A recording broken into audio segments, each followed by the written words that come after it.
Hello, ladies and gentlemen, and welcome back to episode 10 of the Frametrapped Podcast. I am Daniel, Dopio, whatever you like to call me, and I'm joined by, as always... Hello, everyone. This is I, Bounty, aka Bryce, coming to you live with another hit record of the Frametrapped Podcast. I feel like that you were trying to evoke Tim Rogers. No, if I wanted to invoke Tim Rogers, I'd be like, hello, and welcome to Frametrapped Podcast, the only podcast where game likers talk about the punching games. I feel like it would be a little bit more eloquent than that. He'd probably use fancier language like the pugilist's excellence that is the Street Fighter's brawl. That's too much. But it's good. There's like a middle ground somewhere where that one was closer, but there's a middle ground somewhere where it's Tim Rogers. That's good though. So Dopio, what have you been up to this week? How has your week been? It's been pretty okay. This is like my most busy week for like college stuff, but I've just been procrastinating everything, and like I've just been doing everything like generally on time, so it's not been a problem. It's like the first week I don't want to say like super hard grinded Skullgirls, but like kind of. It's like the first week of like getting into it. I think I definitely need the time. Like once college is over, so my college ends May 4th. I'm gonna definitely be like full time, like probably like 3 or 4 hours a day. Summer's coming up soon. Are you signing up for summer classes or? Yeah, but it's just a class. Oh, okay, cool. Sounds good. It's like, yeah. How about you? I see you got the fresh cut. I have been incredibly busy. As viewers will notice, I got a fresh cut because my big bosses showed up to the store this week, and I had to look good.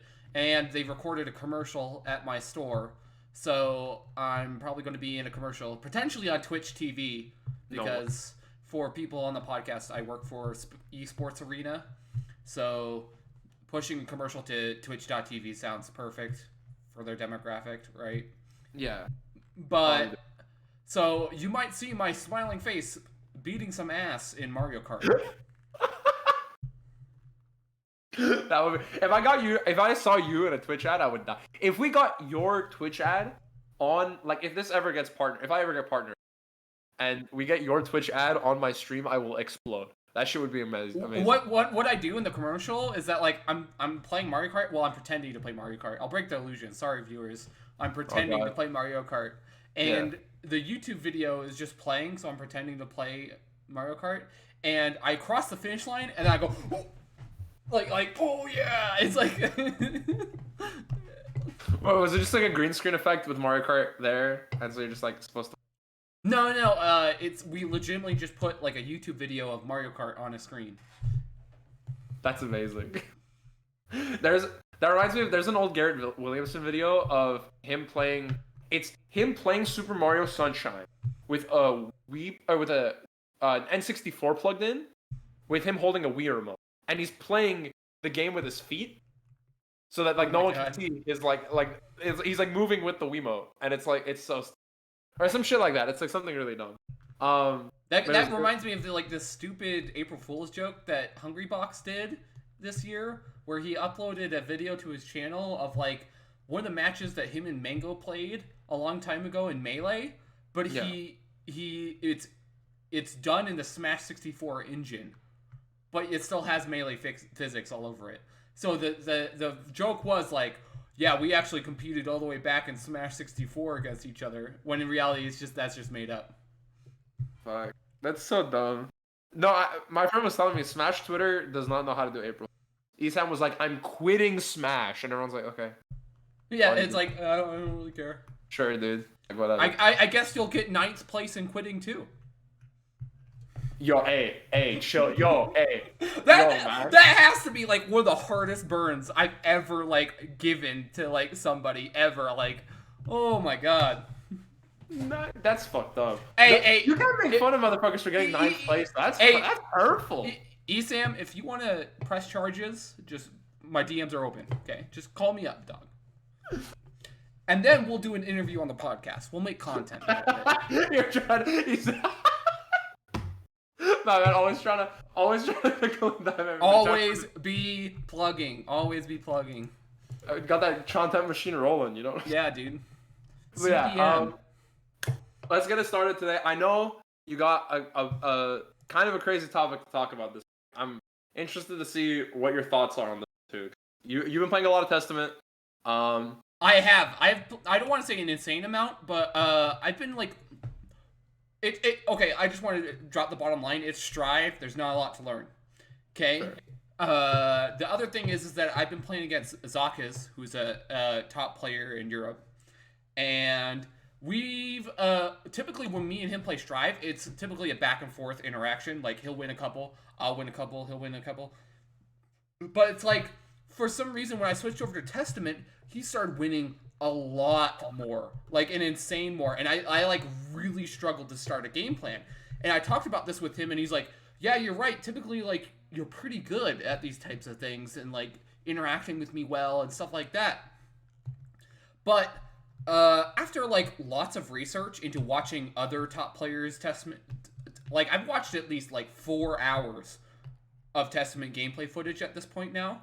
And I'm not necessarily doing anything differently than some of the top player Testaments, because typically I'm really good at noticing like things I need to pick up on like very quickly in fighting games because of my experience with playing Bedman at such a high level. But like I'm definitely I'm kind of scared to say this. You can tell by my hesitation, but I'm definitely like saying like I feel like the character's bad. Like legitimately at this point, I think the character's bad. Like if you go on to SQ's Twitter, she's done a lot of labbing of the character, and there are some absurd interactions that just shouldn't exist. Like for example, like you can counter hit fireball. You can counter hit fire. You can just mash on a fireball string. If they attempt a fireball, you can just mash, and it's like, why does that exist? Some of them like you can get a big punish, especially if you're a character with like a strong jump in. Like for example, Zato. You can easily do like a JD and instantly punish them and get a huge counter hit JD. And then like there are some hurt boxes that just don't make sense to me. Like for example, 6HS, the hurt box is like almost full screen. Even though this is a button that's designed to be used at long range because it has high startup, right? Yeah. So you expect it to be like, oh, the hurt box is bad when you're up close, but when you're far away, it's pretty good, right? But most characters can just put. Hold up. There's a problem. One problem. I'm gonna just a small problem. I can edit this in post. Yeah. No, sorry. Okay. Say something. Hello. Good. Perfect. We're good. Go ahead. Okay. So like the 6HS, if you're at full screen and you see 6HS, you can practically press anything and hit Testament out of 6HS for some absurd reason. Like this is a move that's supposed to be designed for those interactions where you're long range, your opponent, if they air dash at you, they're risking an anti-air, and you're trying to create some form of compelling pressure, and your 6HS goes womp, and you're just going to get smacked by a 2P. Like, SQ made a similar post, like, a couple of days ago, where they're saying that, like, the risk versus reward on Testament just never feels in Testament's favor. Like, the Testament's favor. Yeah, and I completely agree, because, like, the instant I started playing more Testament and started labbing situations, the more it felt like Bedman to me. Because, like, Bedman, for those that are unfamiliar, is all characters have to do this. Essentially, this is, like, fighting game 101. But the thing with Bedman is that typically situations are not going to be in your favor in terms of risk versus reward because of the way the character is designed in its latest state. Because when you get a winning interaction, you're typically only getting 70 damage, whereas most characters can get about 120, right? So just on that, most interactions are just not going to be on your favor, and you're going to want to play slower, wait for the risk versus reward to happen, and then play your game. Yeah, it's also because even if he gets, like, there's some characters that also do that, like, where if they hit you, the reward's like 70 damage. But even if they get the 70 damage, at least they get like a a state with like they get Oki or they get like something, right? So like every single one of their hits converts into something. So even if they have to hit you like 5 times to kill you, at least every single time they hit you, they get a mix up into like unseeable 50-50 or some shit. And gets a state where you can literally run under his Oki and then hit him for daring to push a button on your wake up. Well, it's not. This is the one thing where I would like say like there are differences where Badman sort of has like functional tools where you can functionally create a compelling throw game with Bedman. Yeah. With Testament, it's like I'm struggling to even create a throw game. And what's weird is that I tried looking at higher level Testaments to like, what am I doing wrong? You know, I'm doing those fighting game things where I'm like, I want to improve at the game, and I'm looking for information to improve. And what's weird is that I saw a recurring theme throughout all of these players. Like, I watched Deb, I watched Gobu, I watched Nekaziru. I don't even know who these players are, and I'm watching these Japanese players. And, like, all of them have a common theme of when they throw out Fireball, they don't approach. Or, like, when they create a block string, they don't approach. Or they don't... The only time I saw throws happen is when they were trying to play an interesting Fireball game. Because it's hard to play, like, the horizontal game with the Fireball while dealing with air dashing and teleport, right? So, that was the only time I ever saw throws, really, right? And then, like, the close slash game, like, I rarely saw anything super compelling off of close slash. The only thing that I felt like was kind of dangerous was, what's it called? The EXE Beast overhead and the low? Yeah. Because you can stop a lot of characters from doing anything by just pressing far slash a bunch, and then when they stop moving, you can hit them with the overhead and the low. But, like, again, we go back to this Bedman concept of, like, hey... Bedman gets only like 70 damage on his confirms, typically, if he's playing excellent footsies. Which is like max range confirms, basically. So you're only going to get about 70 damage. And Testament, it feels very similar, where it's like, even though you're hitting them with the overhead EXE Beast or the low EXE Beast, that's still only like 70 damage on them. It doesn't convert, It doesn't convert, and you only get a good solid knockdown if you can apply Stain State. Which is an entire issue in and of itself that I've been noticing with the character, because like the character... Huh? Like applying Stain State consistently? Yeah, because like, for example, when I was playing Zakas, I was playing against his Leo, okay? And one big issue with fighting Leo as Testament is S-Boom. Yeah. S-Boom is a big issue, because if you time your Crow wrong, S-Boom will rip through just hits it. S-Boom will rip through your Crow, and then if you're at a specific range, you're going to get hit too. Right? So it's like, the Leo player is just very incentivized to just disrespect you at all times, because they understand that, like, most likely whatever you do is not going to be real.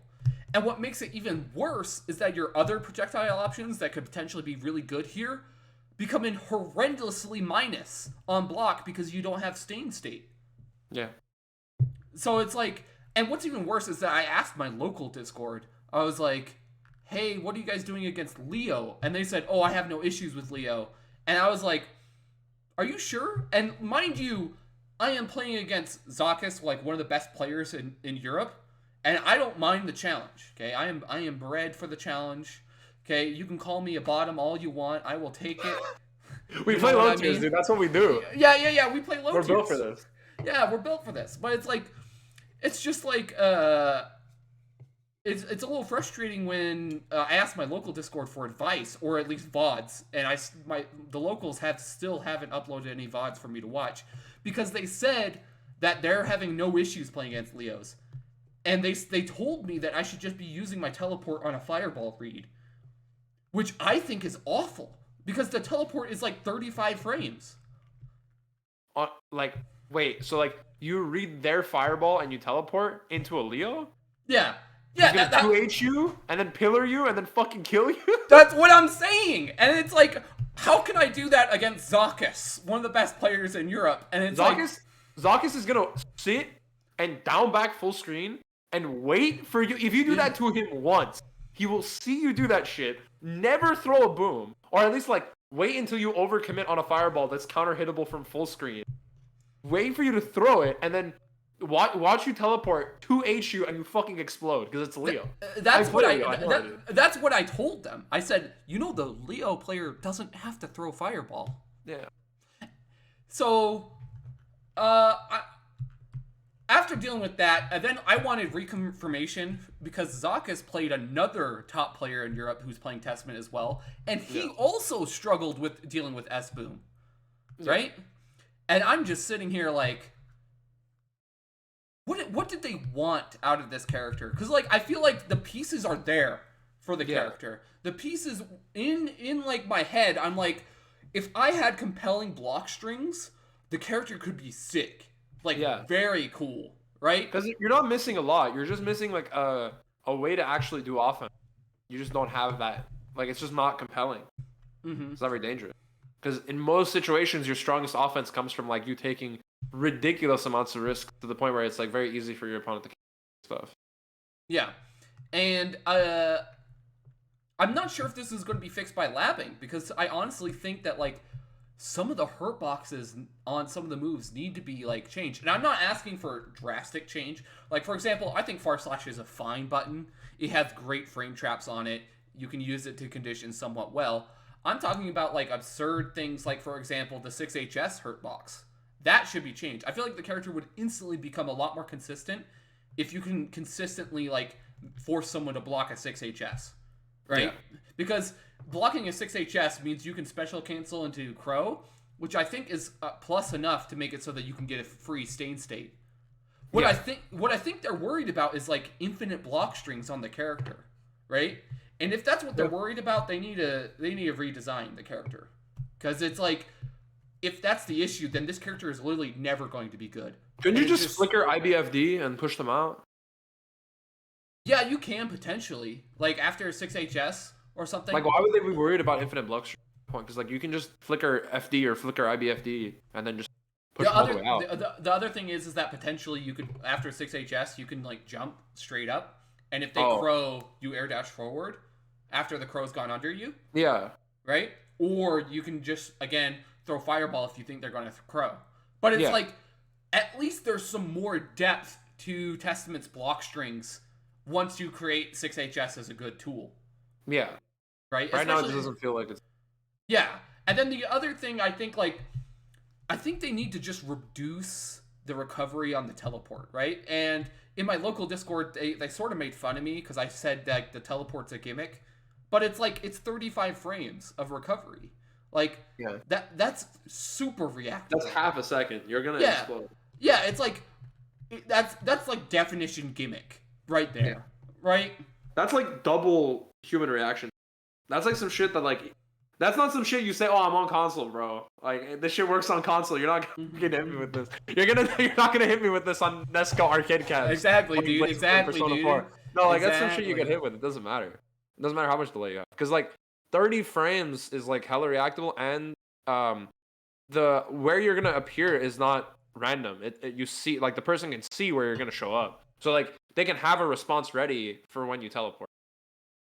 Yeah, like it's almost like the teleport is designed to make it so that you can move forward. Because of course, a good player is going to wait, right?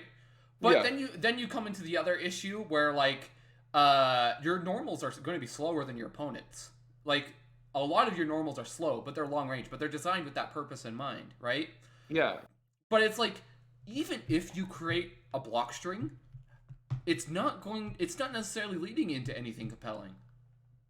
Yeah. Without stain currently. Yeah. I think I had a friend talk about this. Because he was like, I don't want to be that guy. He's a Strife player. He's a pretty big Strife player. And for those of you who know Andy, he was like, yeah, I don't want to make the call that like, I don't want to be that guy on Twitter that says the character's bad the day of, but like, it's been like a week. This character's kind of whack. Like there's like not, it feels like she's like, the character's just kind of underbaked. Like, really underbaked. Like there's just shit missing.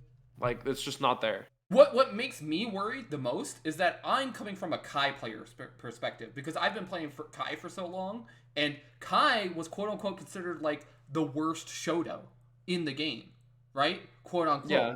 But But like when I think of Kai's weaknesses, it's like he's not plus as often. But Yeah. like that's it.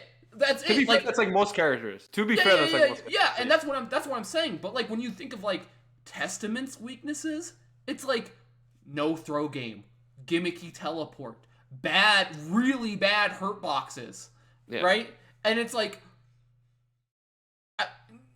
things are just starting to stack up where I'm like, they need to do something about this character and create some continuity within the character so he can run somewhat of a game. And his theory was his theory was just simply that like, oh, it's probably because like season 2 and they're gonna change the character. That's in what season I 3 thought. drastically. That's literally what I thought. I've been really hoping that they add EX moves to Strive. Like a force break. Yeah, like force breaks, because I think it would make the pacing of the game, because currently the pacing is kind of stale until you get 50 meter. Yeah. Right? Because then you can finally do like interesting stuff like that. And I think like if you add EX moves, all of a sudden the pacing of the game becomes incredible because you can make impactful decisions faster. Right? I agree. I agree with you. I think the way that I extended that theory a little bit farther in my own head. So if we go off the principle of like they don't want characters with like super plus shit, like the game is built on like delay canceling shit and like having minus frames, right? Because it's not like XX, it's not like or Xrd or anything like that. Where like even Bedman, right? Bedman has minus frames. He has to play with minus frames because he has shit that makes him plus. The shit that makes him plus isn't that good, or it's like very circumstantial. Like you need to set shit up to do it, but like it exists, right? So you're basically playing Dragon Ball Z, like DBFZ, but like worse because you can't call assist all the time. Yeah.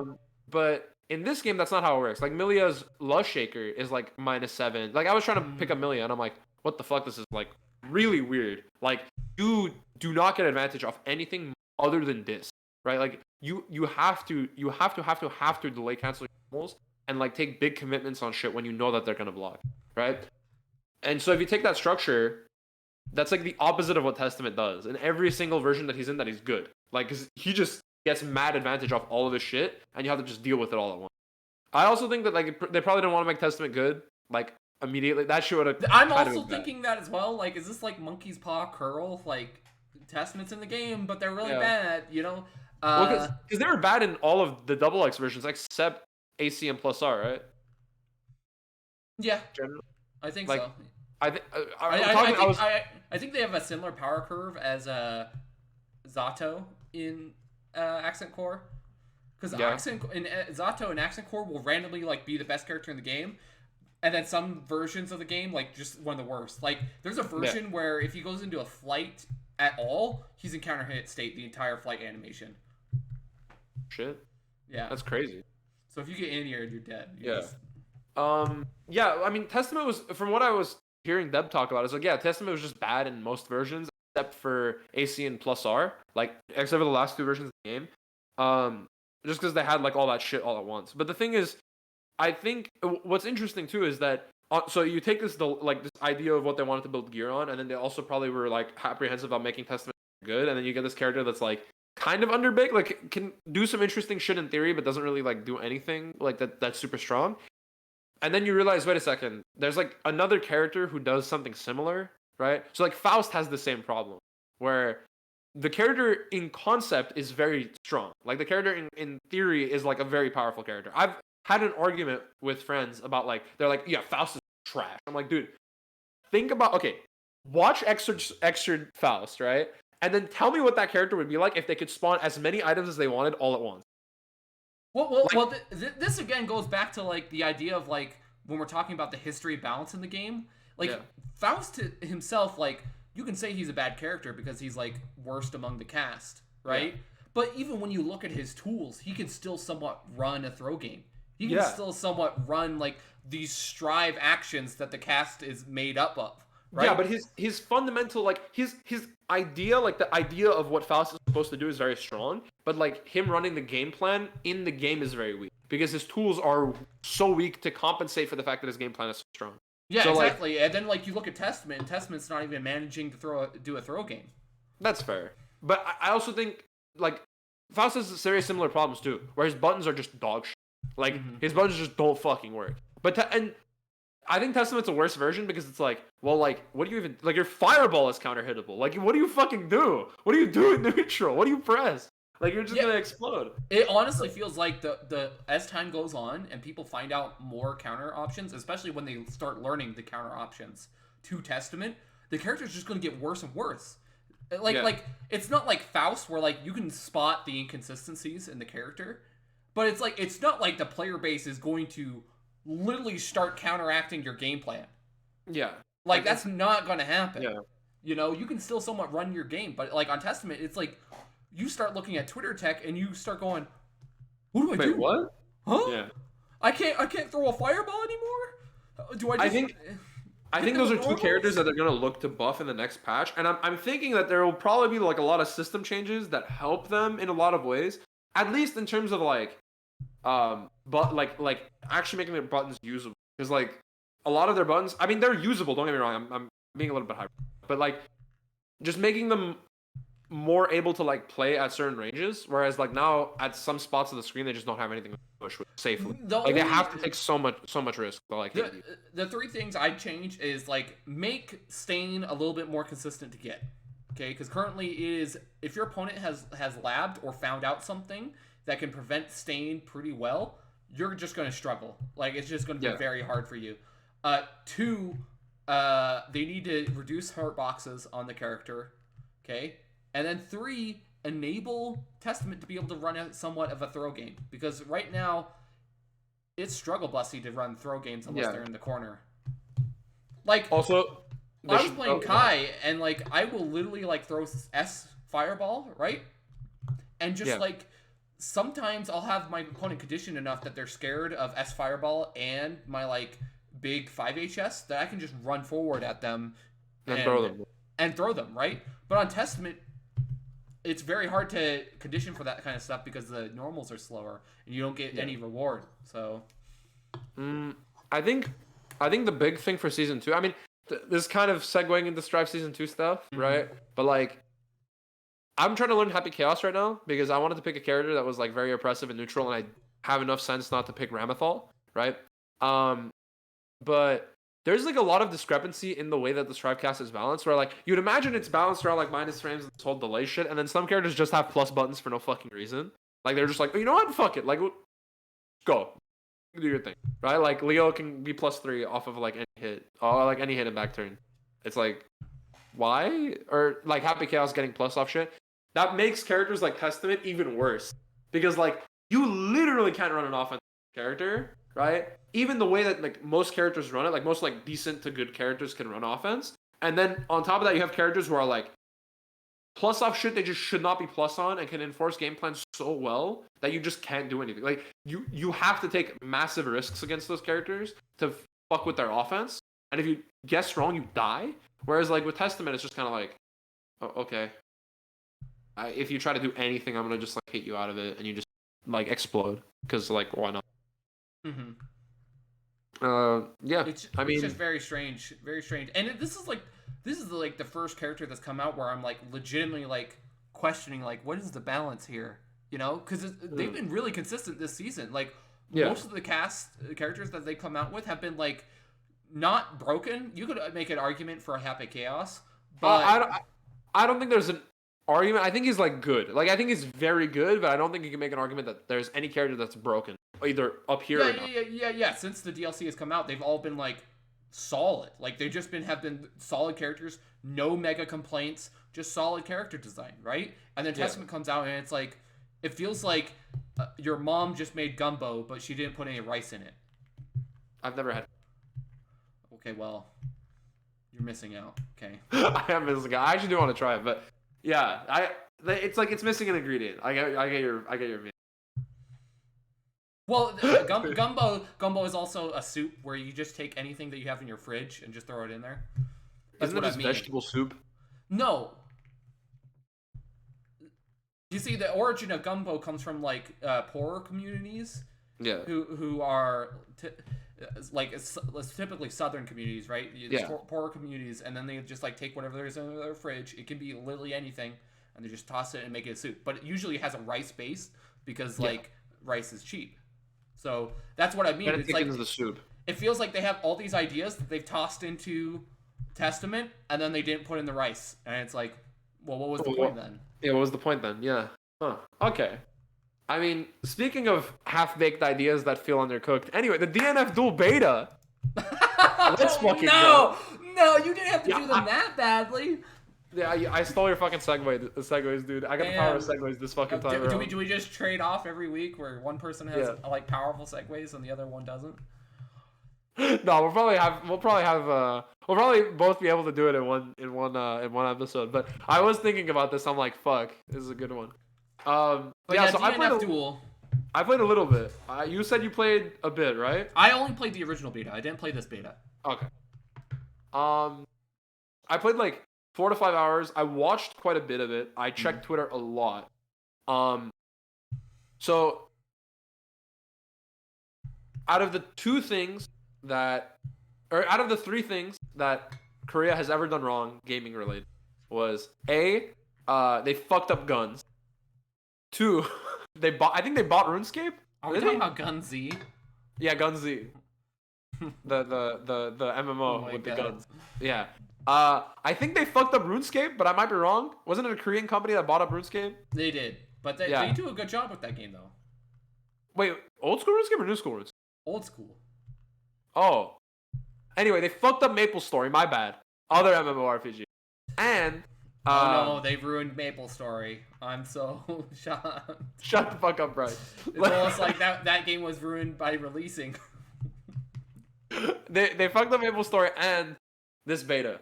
Well, DNF is like a Korean property, but I think there's like a lot of problems, but I think for me the main one was the characters are so fucking cool. It's kind of criminal they're in a game that's so dog shit. It's kind of ridiculous. Like it's actually nuts.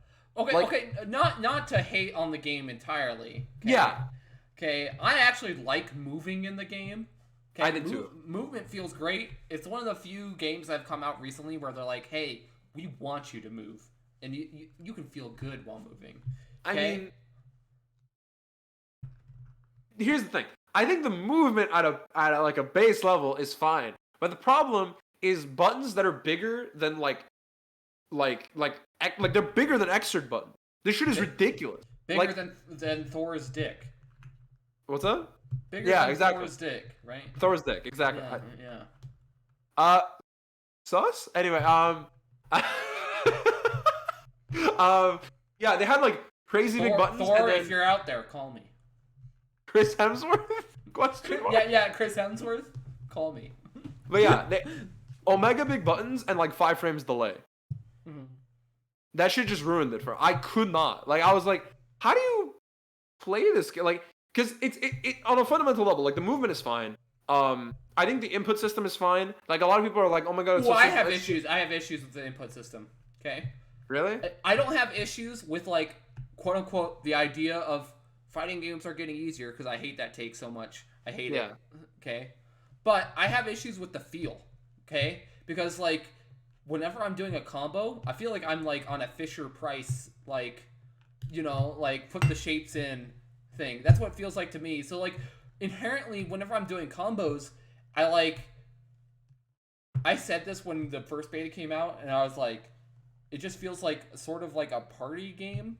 Not to quote unquote bring up hate on Smash content, but like it just feels like this will be a fun game to play with like at a party. Like legitimately that's what I've heard like a party. From a lot of people. That's what Deb said, that's what my friend said, that's what you said. Like a lot of different people.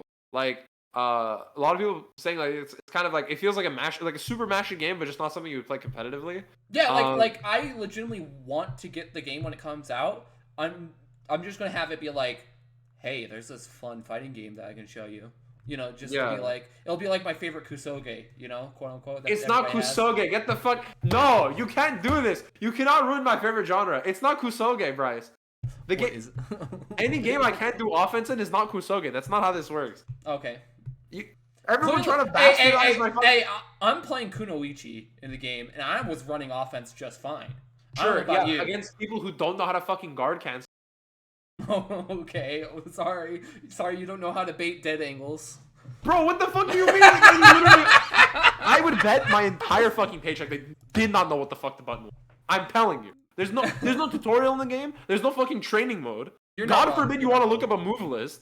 You're not Like, wrong.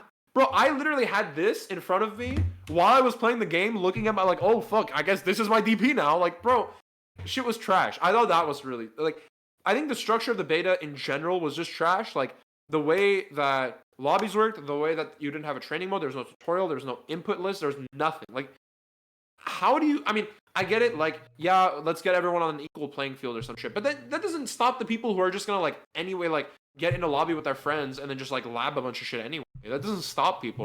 What's weird about this is that, like, they put out patch notes before the beta came out. Yeah. Okay? And what makes that weird to me is that it's like as if the PR team for the game are like, yeah, let's really advertise to fighting game players because they know what fighting game players want, right? Yeah. But then you look at the finished product of the beta, and it comes out, and like fighting game players hate it because there's no training mode, there's no any of that stuff. It's like as if there's a weird corporate disconnect between two sections of their company. I mean, I think at the end of the day, the game will release with those things, and it'll probably have a pretty decent training mode. It's just that, like, the fact that you couldn't lab shit, coupled with like some of the other like system problems of the game, was like big. So, for those who don't know, DNF is kind of like Granblue, where you have a block button. So cross-ups don't exist, right? And then Which I think is criminal for the game. I actually think true. If there wasn't a block button in the game, I actually think the game would be way more fun. Because like a lot of people have been saying that too. Again, this game is like a game that lets you move, and it's fun to move in the game. So it's like if the game didn't have a block button, oh man, this game would be really fun. Yeah. But it does.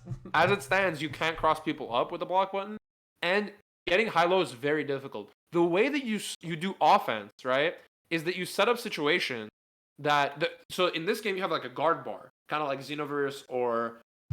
What other like 2D game has a guard bar? Third Strike? Melty Blood? Third Strike doesn't have a guard bar. Yeah, it does. What? So I think it was Second Impact that had one. I swear there's a guard bar. It's not Third Strike. Third Strike is the third version. Second Impact is the second version. Who cares? They're all the same version.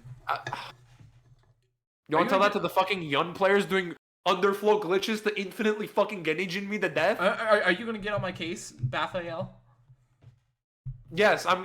Look, that's a compliment. I wish I was Bathael. I fucking wish I was that good at Third Strike. Oh my god. No. But for real, there's like a couple other fighting games with guard bars, but mainly the way it works is like if you guard too much, the guard breaks. Oh, KOF, yeah, KOF. The guard breaks and then you get hit. So in this game, kind of unlike KOF, when you get hit, like in your block or when you're blocking, and they hit your block and they do a string, a lot of characters can like very consistently break your fucking guard bar, or like 1 to 2 touch your guard bar, which that means you're gonna die. Like you take a lot of damage, and there's a lot of situations or strings that people can set up where it's like very like you can't prevent it, like you can't even guard cancel. And another problem with the fact that there was no training mode or any tutorial is that nobody fucking knew that there was a guard cancel. So like even if there were strings that you could guard cancel, nobody fucking knew that you could, right? Like so that didn't really help. Maybe they wouldn't need this guard bar mechanic if they didn't have a block button. Exactly. That's the thing. They probably put it in because I can just block forever, and the high lows are like very conditional, right?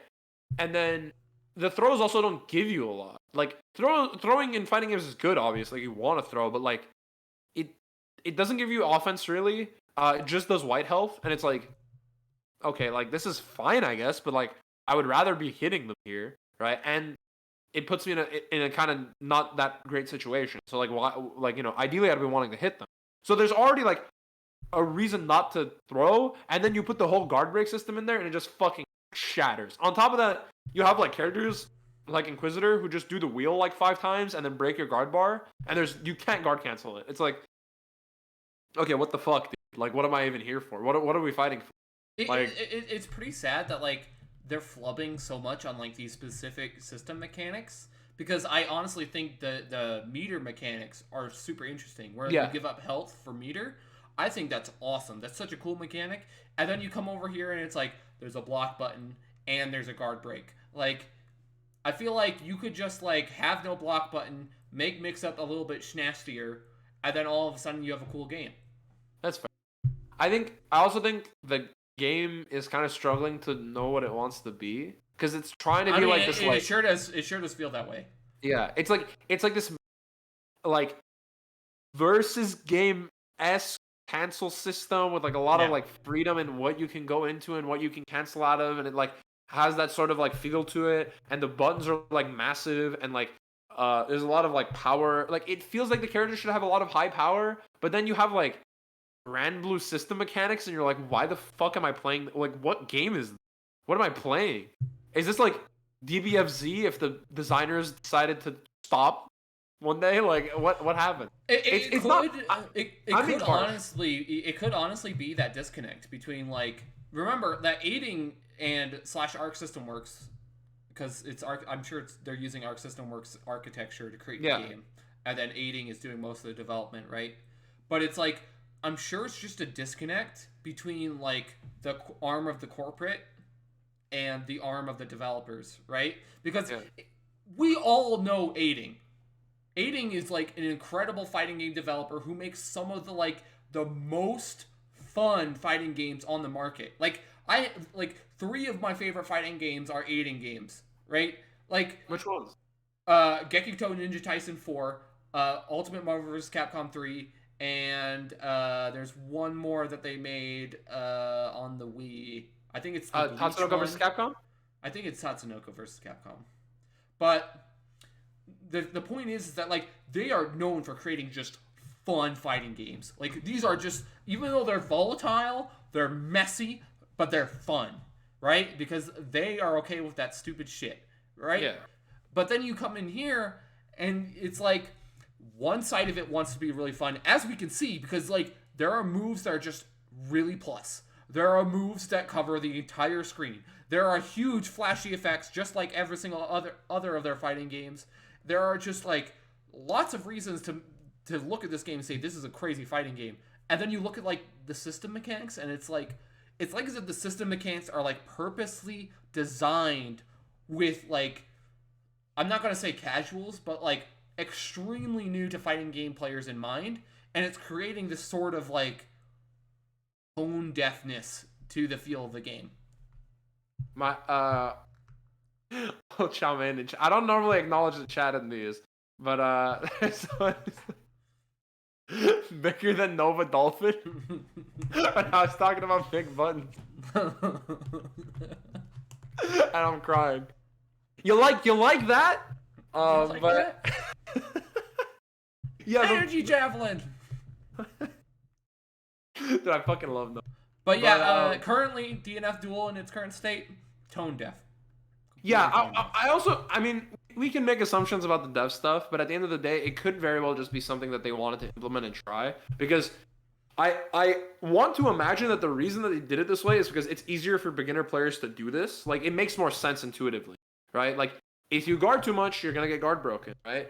So you want to try to build offense around hitting their block. Like, you're rewarded for hitting their block. You don't have to try to go for throws, right?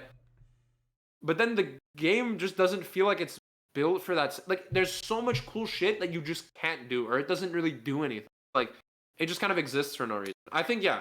What makes this very interesting is that there's a certain fighting game that I sort of wrote off when it came out, and its name is actually Pokken. Yeah, and this game, it has no high lows, it has no left rights, but the thing is that it really works the 50-50 of like, you can either get guard broken or you can get thrown, right? Because you can do both in that game, right?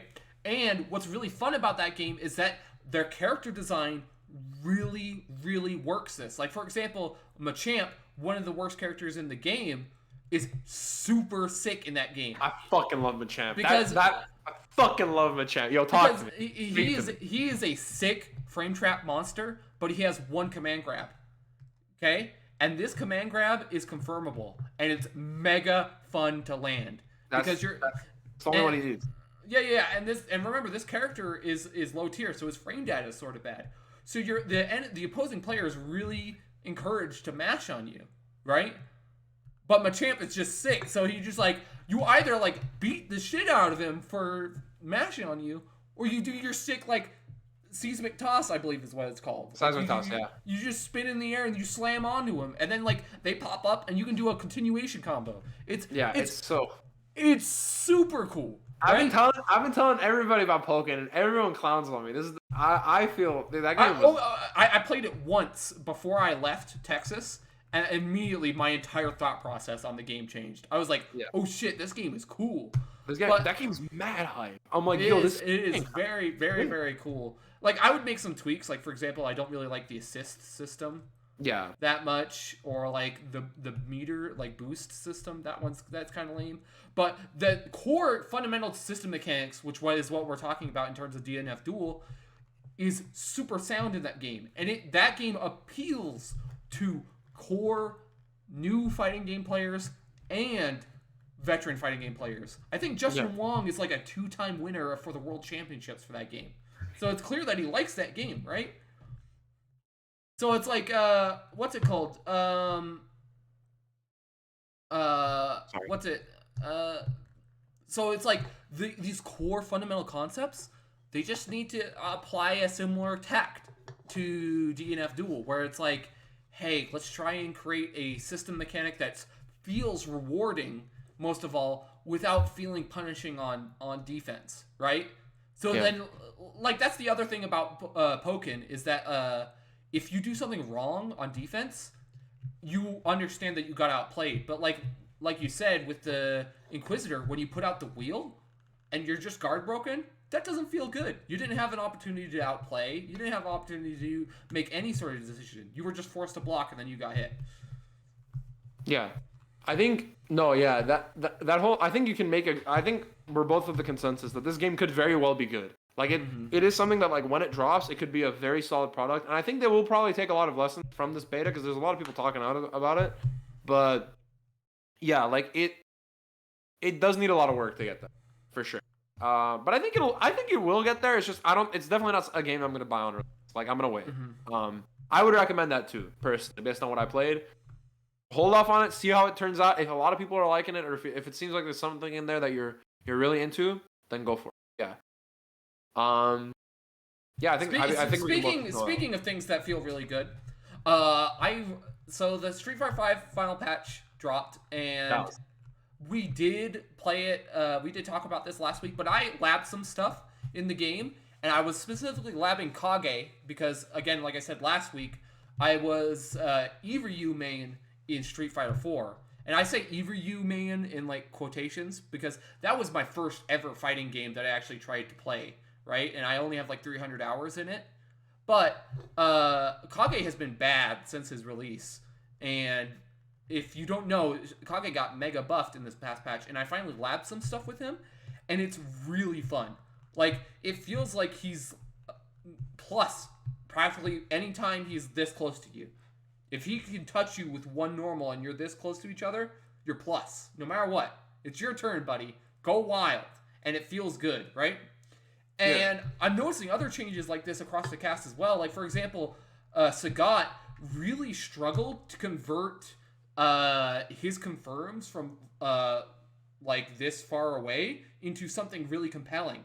But recently, with some changes to how his Tiger Knee works, you can now do V-Skill Tiger Knee into EX Tiger Knee into a linked cancel from into Super, right? And you can do Fireball into Tiger Cannon cancel into Tiger Knee V-Skill into like the world is your oyster. Yeah, the world is your oyster. And I literally saw a clip of Bonchan getting an incredible kill confirm at about 40% HP his opponent was, and winning a round with it. And I'm like, this is incredible. This is like, it's incredible how like, I know a lot of people are saying this right now because it's the final patch. So of course people are thinking this way. But it's like, it's incredible that we went from like Season 1, which was so restrictive. They didn't want you doing anything except for 2 combos that your character can do, and then maybe a V-Skill or something in the middle, right? And then we're here now where, like, the world is your oyster. You want to do something? Do it, buddy. It's your character, and it just feels really good. So like, if you're okay with putting up early rollback netcode, not even early, like bad. No, don't no. Early rollback netcode is like 2006 GGPO, and it's still better than that. Yeah. If you want to put up with like somewhat bad rollback netcode, I highly recommend installing your Street Fighter V again and giving it a whirl. Because I actually did the same. Like I said, went into training mode with Kage. Probably gonna play it at locals because honestly, I don't feel like grinding ranked in that game because I hate the ranked system in Street Fighter V because it encourages grinding more than just playing the game at like a pace that you have. So, and I just despise that. I think a lot of people don't like ranked systems in fighting games, me included. I think it's not exactly a good way to grind. I don't want to say I don't hate ranked systems in fighting games. Like, for example, I think Tekken 7 is one of the few fighting games that does rank systems really, really well. Because they have ranks for what character you're playing, and then they have your own personal rank, and then both can move up and down, and like you have personal MMR for both. So it creates this lots of depth for where player skill will be applied, Yeah. Whereas like most fighting games, they typically rely on one MMR, and then you have to constantly grind, and it's awful. But yeah. Sorry. Like I think the system in Tekken is really good. I never really liked it in Street Fighter or in like Strive when I played them. But yeah, I think Street Fighter, the way that they've been doing it now is like pretty fucking sick. It's kind of crazy to see Street Fighter players happy about their game. Oh yeah, it is definitely crazy. Like I feel like it's constant bitching from their side of the town. But it's like super cool that they're like all mega hyped about their game. Because I think the one thing that's really awesome about the current FGC is that everybody's just hyped for their own game. They're just hyping up themselves, and it's very fun. Yeah. It gives me hope for the future because a lot of the discourse around Ultra Street Fighter 4 was like, this game fucking sucks. I don't remember that. I remember everybody being sad that Street Fighter V was coming out because Ultra Street Fighter 4 only had 1 year. But like before they knew Street Fighter V was gonna. Yeah. Like it was really interesting time because it was a time when legitimately people were saying like this is the most balanced Street Fighter has ever been. Ultra? Ultra Street Fighter 4. I'm telling you. Remember, you have to remember how late the Elena tech was found and how late. But even before Elena, bro. How late Elena was found and then how late Yun was like used in like Yun was used before that though. That's the thing. He was used, but like the thing is, you have to understand a lot of people were ignorant. No. See, this is the timeline that confuses me. So, Super comes out, right? This is okay. This shit will tilt me until my fucking ends. So you know how Baphael has that video on his YouTube about how like Third Strike PS3 edition like pisses him off. Because that could have been like a new version, but everyone was like, nah, Third Strike is perfect. Just put Third Strike on PS3, it'll be fine. And he's like, bro, what the fuck? Like, you could have had a better game. Like, just a better game. And you chose to play the same old shit like we have anyway because we have Fightcade. This is what tilts me. Street Fighter 4 Vanilla comes out. Game's kind of wacky, right? Like, I think everyone understands that game had some problems. Super comes out. And even by like today's standards, Super is like a pretty good version, right? Like Super Street Fighter 4. Before all that shit. Good version, right? I mean, Akuma's in that game, though. Akuma's in every... Yeah, but Akuma was mega good in Super Street Fighter 4. Akuma was also mega good in Vanilla, but he was like toned down. And that's the thing. Like they put him more in line, right? The version was balanced. And then Ono fucking took the fattest hit of like whatever fucking bong he had in the office, and he was like, you know what, fuck all that shit, we're putting Yun and we're putting Yang in the game, fuck that shit, and we're gonna make everybody mad. So they put this shit in the game. It was like it was overtly like they made it broken, or like they made it really good. They made it like super overtuned, then they patch it. I'm just gonna disagree with this thought process because like I remember watching tournaments during that era, and consistently every single bracket was different.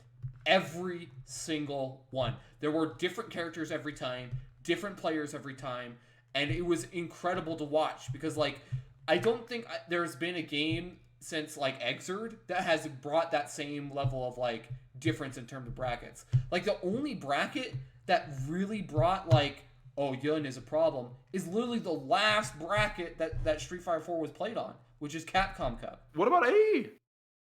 AE was like I wasn't watching during AE. I literally came in right when Ultra Street Fighter 4 started.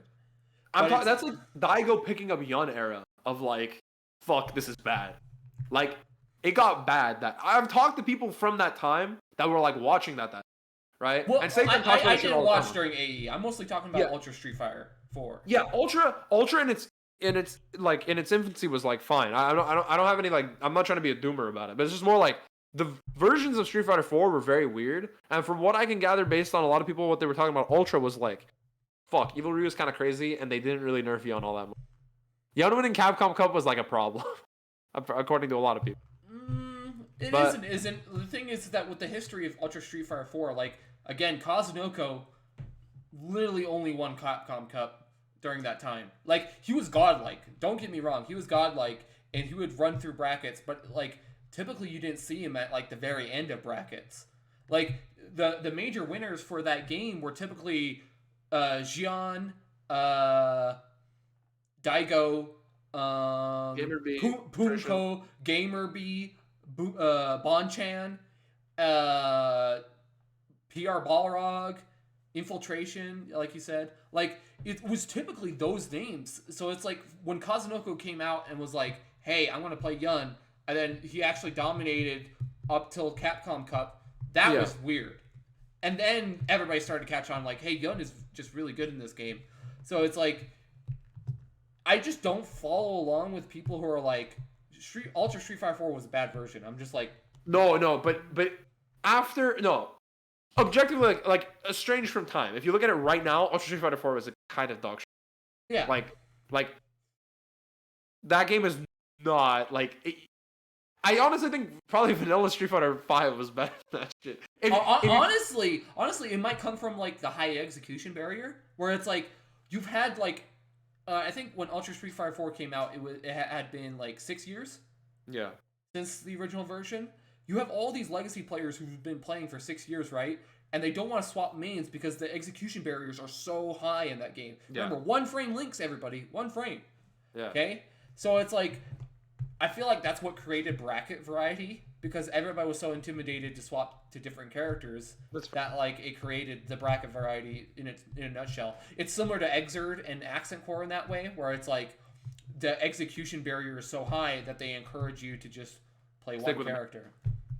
I think, but my point in tangenting all this way is just more like, I think it's kind of crazy that Street Fighter players aren't dooming about a version in like the ways that they always do. True. Like, I don't think, like, I think when Street Fighter 6 comes out, people might say, damn, Street Fighter 5 is really good. I kind of want to go back. And I understand why. Because that game is probably going to... Voice crack. That game is probably going to be really good. I'm still going through puberty, please. People. Street Fighter 6 is probably going to be new. It's probably going to have some problems. It's probably not going to have, like, a bunch of fully fleshed out system mechanics, as every new game does. C, D, and F duel. And... people are probably going to be like, damn, Street Fighter 5 is sick. You should go back. And it's like, that's not how Street Fighter works, dog. Like, we're to the future, right? Thankfully, I think Street Fighter 6 will also have the benefit of good online. Probably bigger... What's that? Crossplay on release. Hopefully, right? Oh, I mean, Street Fighter 5 got crossplay on release. Yeah, I mean, with the way that FGC stuff is now, I feel like sad. You know, I'm like, dude, please, like, give your game crossplay and rollback on release. That's good. Hopefully, good rollback. Please, good rollback. And also, like, you know, I think the developers that are now on Street Fighter 5 are like they're pretty understanding of like what they need to put in their versions to make that shit good. So I'm hopeful that like the game will actually pull through and it'll be awesome. But you know, I think it's cool to have a good version of like a really, really good version of Street Fighter 5 that everyone's like, what the fuck, this game is sick. Like, what did they do? Like, I got my fucking Guilty Gear friends going, damn, Street Fighter 5 is so fucking cool. I'm like, I mean, this is fucking ridiculous. In defense of your Guilty Gear friends, they're playing Strive, which is very akin to Street Fighter 5. kind of spin. Crush counter, slightly. big counter. Counter. Yeah, kind of spin. To be real, that's. But it is a really cool game. And yeah, I mean, hopefully, let me know how the locals go because I'm actually kind of interested. That might be cool. Yeah, I'm definitely looking to go to some. Depending on how long raid goes tomorrow, because I could potentially go to a thing tomorrow. Nice. So that'd be cool. And then small tangent or not small like little talking point that we have go over just FGC or like new stuff. Valorant, I think it's the first LAN in Reykjavik, right? Yeah. This is the first LAN since Champions. Okay, and Champions was last year, so it's been quite a while. What's really important about this is that the entire North America scene has basically completely shifted. Okay, like how so? Okay, so going into Champions, you had top teams as Cloud9 and what's it called? It has 10s on the team. Sentinels. Sentinels, yeah. Sentinels, right? As the two top teams, right? Sentinels basically busted out in like the second round, right? For the NA heroes, quote unquote. I mean, they have 10s for God's sake, right? I love my boy 10s. I will always remember the tweet when they're like, "We're getting 10s to Sentinels," and he posts the pic of Killua, and he like the hair goes up with the lightning, and everyone just lost their shit. That shit was godlike. That was OD. I was like, bro, let's talk about this.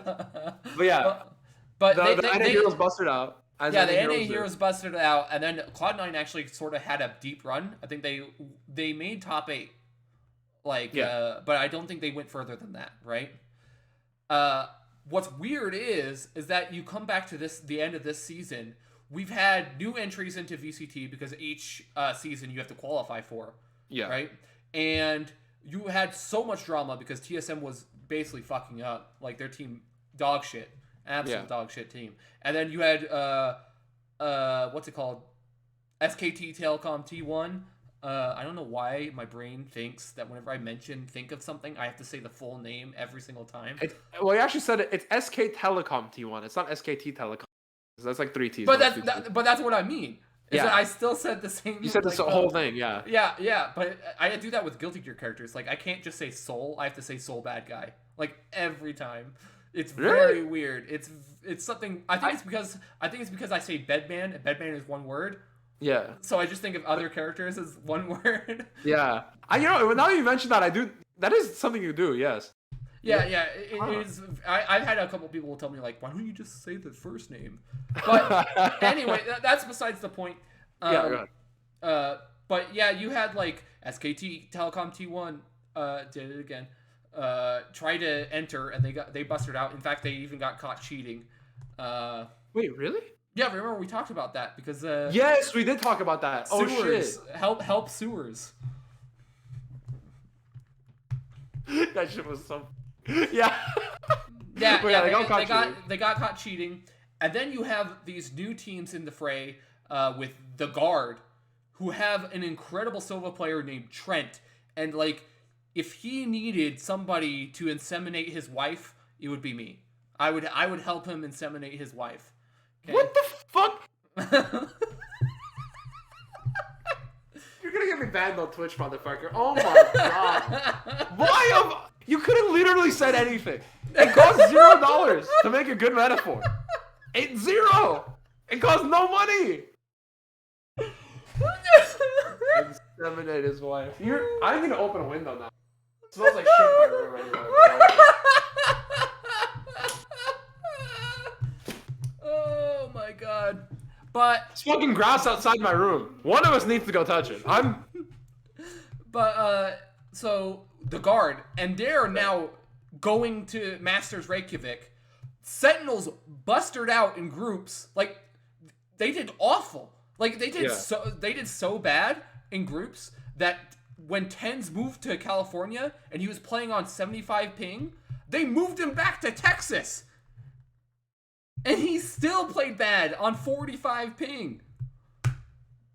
Holy shit. Yeah, and it's just so absurd, like, how badly everything flipped. EG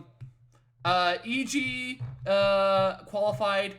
Rise recently disbanded, unfortunately, because they're one of my favorite teams, because they have Derek Overwatch, Superman, Shanks. Like, all of these players are awesome. But yeah, like, the entire NA scene is just up on its head, and now we're going into Masters Reykjavik with two teams who almost nobody predicted. Yeah.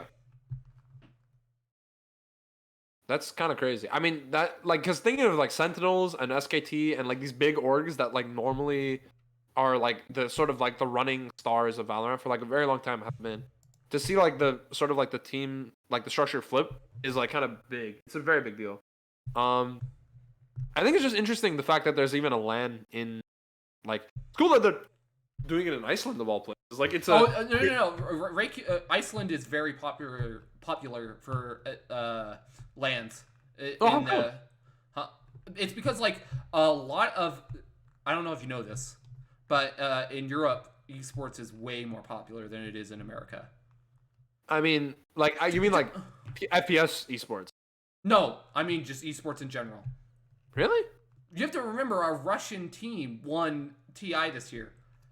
You have to remember that like 3 out of the original teams who won TI, like TI1 and TI2, are European. That's fair. In Europe, okay? I can say, yeah. At least for like and for Dota and for League of Legends, people consistently say that Europe's better than NA. Oh, that's actually Fnatic is kind of goated. Yeah, and then in CS:GO is very. Oh yeah, no, CS:GO that's a given. I can accept that shit. That's free. NACS is dog shit. Yeah. And then one of the best StarCraft players is from Finland. Fuck. Is it It's not Naniwa. Naniwa's the Korean guy, but it's Naniwa's the guy who famously walked on stage with. Yeah, but who's the guy that did that to him back after he beat him? Is it that guy? No, yeah. He beat him, and he was like, What was that guy's name? The other guy was Nesty, I believe. Nesty, yeah, that's the guy. Is that the Finnish guy, or is that a different guy? No, the Finnish guy is I forget what his name is. What does he play? He's basically, he plays Zerg, and he's basically was considered like the quote-unquote Bonjour of StarCraft 2. Like a European Bonjour? Cyril is his name. Okay, and they call him the Bonjour because he literally had a year where he basically broke down all of the Koreans. Like, he went every single weekend tournament he went to, he won, which is unheard of in StarCraft. Like, if you're a foreigner, they call people who aren't from Korea foreigners. That's how powerful Korean StarCraft is. They literally call you a foreigner if you're not Korean when you play StarCraft. Yeah. So he's one of the first foreigners to ever beat Korean supremacy consistently. Yeah. So it's like baby. Literally NA is just like Resident Sleeper, esports Resident Sleeper. I mean, skill wise, yeah. I think like maybe view numbers, maybe more, but like skill wise, yeah. We have viewers. The thing is that we're lacking behind infrastructure. Like for example, in Europe, they're the Race to World First for World of Warcraft. They were hosted at this esports hotel that's specifically designed for team boot camps. Oh shit. Yeah, so it's crazy. Like, have you ever heard of that in America? No. Oh, I mean, esports arena is like one of the first. I mean, not to not hashtag not an ad, but like first like it's like one of the first like big like chain lands like in America that's like prolific. Like, there's not really any that I can think of other than that. There's like that, and then there's like the local spots, obviously, but that's like it's region dependent, and they're usually hella expensive. So I think in Europe they have better infrastructure just in general for that. Like PC, they have PC centers and stuff like that you just don't have in America, and you don't have the same sort of like esports infrastructure, like you said. Yeah, like just that. I've never heard of that shit. Like a fucking hotel for esports. But yeah, other than NA sucking at esports, I'm basically very excited going to this tournament. I haven't been keeping up with Valorant much lately because I've been very busy. But I'm very excited to watch because they've recently put in a lot of changes that were healthy for the game. So if you need something to watch Masters Reykjavik this weekend. What weekend? This coming weekend, right? Yeah, this coming weekend. I'll probably tune in. I will. I'm definitely interested to see what happens. Okay, this was gonna be a topic that I talked about personally because it was something that I've been thinking about. But Bryce also has a lot to say on this. I think we also share interest in a lot of these things, so it would be kind of interesting to hear what we both had to say. So, for those of you that don't know, and if you know me from my personal life, you already fucking know the shit out of this, but I am a big, like massive fucking Haikyuu. Big with ease. Big Haikyuu. I love Haikyuu. It is sadly the only manga that I love that I do not own in person. Like I don't own any Haikyuu volumes. But it is tied with Hunter x Hunter as like my favorite. Did you just admit to a crime on live Twitch stream? Like I own My Hero Academia. I've already committed enough crime. Okay, but like I'm far gone at this point. But yeah, I'm a big fan of it. It's tied with Hunter x Hunter for like my favorite like anime / manga like ever. And yeah, and the reason I like it, I was hard for me to sort of articulate. Like when I talked to you about it, right? I told you straight up, and I still kind of feel like this is true. It is the best constructed shonen story ever. Like what, of Haikyuu? all time. Was that Haikyuu? Haikyuu, yes. And I wouldn't say shonen, but I do. It does carry some similarities. No, I mean it's literally shonen. It's in Jump. It's like the same. I just don't like calling it shonen because why? I feel like it specifically twists some elements of shonen that are just not in shonen. But I mean that's still, even if you twist shonen, it's still always shonen. Like Hunter x Hunter shonen. I guess for your sake, I will call it shonen. Yeah, but when the podcast is off, it's not shonen. I get it. It's a sports anime. That's fair. Well, sports anime is inherently shonen. That's the thing. It's always been in Jump, and it's always been like if you take shonen at its literal definition, it is shonen. Like it's a like young boys, adults sort of like idea because it's been always in those magazines. You like reading about young boys? Anyway, so yeah, it's been in those magazines, but then also it has a lot of the same structure. Like the idea of a competitive sports manga has a lot of the same structure that like a typical shonen story, like let's say One Piece, let's say Naruto, let's say Dragon Ball Z would have. It's just not in its fantasy setting. Anyway, it's a whole technical discussion, but I think it is like one of the best, like maybe the best story I have ever written that does its sort of like continuing narrative with like self-improvement and like a main cast you follow, right? The best, like structurally. But the reason I started rethinking about this, Haikyuu's been a big favorite of mine forever, but the reason I started thinking about this was, another show that I was thinking as well, March Comes in Like a Lion, which is, I know you said you had seen a little bit of it, Bryce, but for those of you who haven't seen it, it's a manga / anime about a guy who competes in high-level shogi tournaments. Shogi is like Japanese chess, for those of you who aren't familiar, and sort of like following his journey. Huh? Nothing. But yeah, the reason this all came up again is because I started reading a manga called Destroy All Humankind. They Cannot Be Regenerated, which is basically word for word the card text of Wrath of God from Magic the Gathering, which is fitting because it is a romance manga centered around two competitive Magic the Gathering players in Japan in the mid to late 1990s. And the premise is about Nostradamus' prediction that the world is going to end, right? And both of the characters kind of have separate sort of ways of thinking. And so the idea is that, like, destroy all humankind, it's like a Wrath of God sort of act. So it's a parody on that. But it's also exploring, like, it's a romance manga, but it has those themes of competition. I kind of wanted to discuss I love all of these series. Like, they're very, very personally endearing to me. And I never really understood why. Until I, read Humankind, and then I was thinking about other shows that I like that really touch me on that personal level, like that really get me in my feels. Because I love My Hero Academia, I love Hunter x Hunter, I love all these other shows, but like, there's something about these specific anime / manga that like sit with me in like a way that is very different. And I kind of wanted to talk about how those shows kind of particularly affect, I think, me and a lot of other people who might be in competitive, like anything, like do anything competitive. I know you said you had some thoughts on it. I want to hear what you have to say, though, for sure.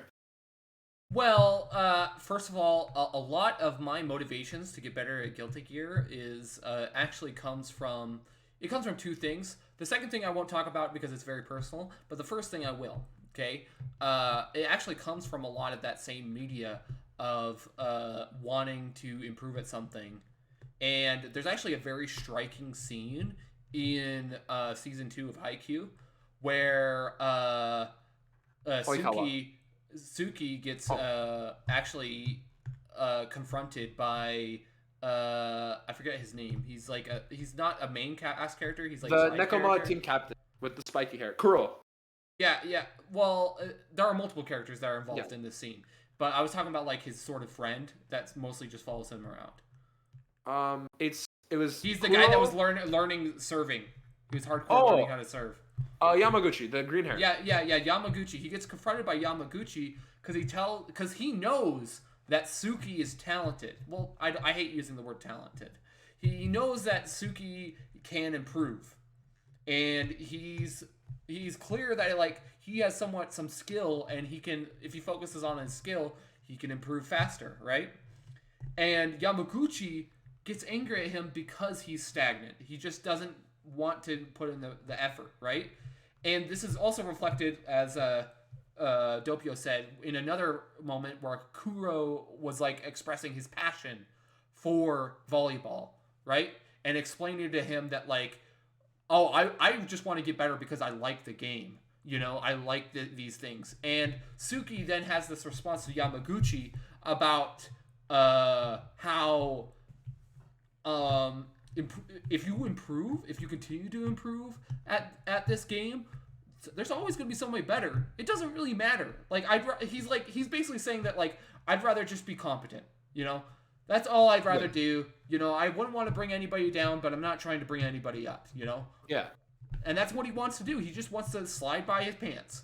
And then Yamaguchi gets very frustrated at this because he's missing an understanding that Kuro has, right? And this is where the good writing comes in, because Kuro, like, without using Yamaguchi as a character, you use Kuro to set up the scene, right? Even though in anime fashion they use a flashback.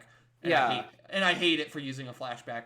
But the scene still pulls it off very well, because Yamaguchi gets very confrontational, literally grabbing Suki by the shirt and saying, "It's about your pride. It's about who you are as a person. It's about all these things that you could be," you know? And it's like, do you, like, he's basically explaining to him, like, you can be somebody.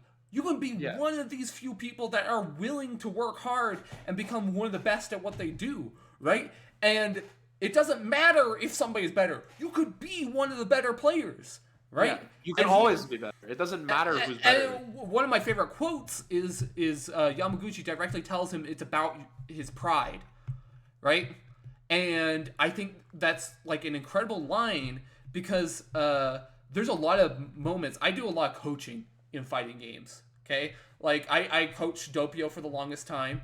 Of course, he's probably leaning on other people for advice, but he still comes back to me for advice all the time. Always. And I give coaching to a lot of other players as well. And consistently, a lot of them struggle with motivation, right? And it's very hard to convey why you want to do something, because inherently getting better at a video game or something else can seem a little bit daft, especially video games. Like, this isn't going to inherently give you anything in the long run. It's not going to give you... It's not a skill set that you can apply. Like, you could spend 3 years learning gear, or you can spend 3 years learning coding, and one of those will get you a very high-paying job that will, you know, set you for future, right? So what is the idea is, like, what's the point of learning a fighting game? Where's my motivation to do this? Right, so I consistently will use Haikyuu as an example, because especially Kuro is a strong example of this, and then, like, again, Yamaguchi reinforces it. Because Kuro talks about this idea of, like, there will come a moment where you just like the game. There will come a moment where, like, the game itself will create this positive feedback loop for yourself, where improvement becomes your passion, right? And I think... have you seen season 3? I don't want to spoil anything. I have not seen season 3. I've only seen season... Wait. No, I've seen season 3. Are we talking about the one where they fight the big national. Shiratorizawa? Yeah. I've seen that. There's that Suki moment.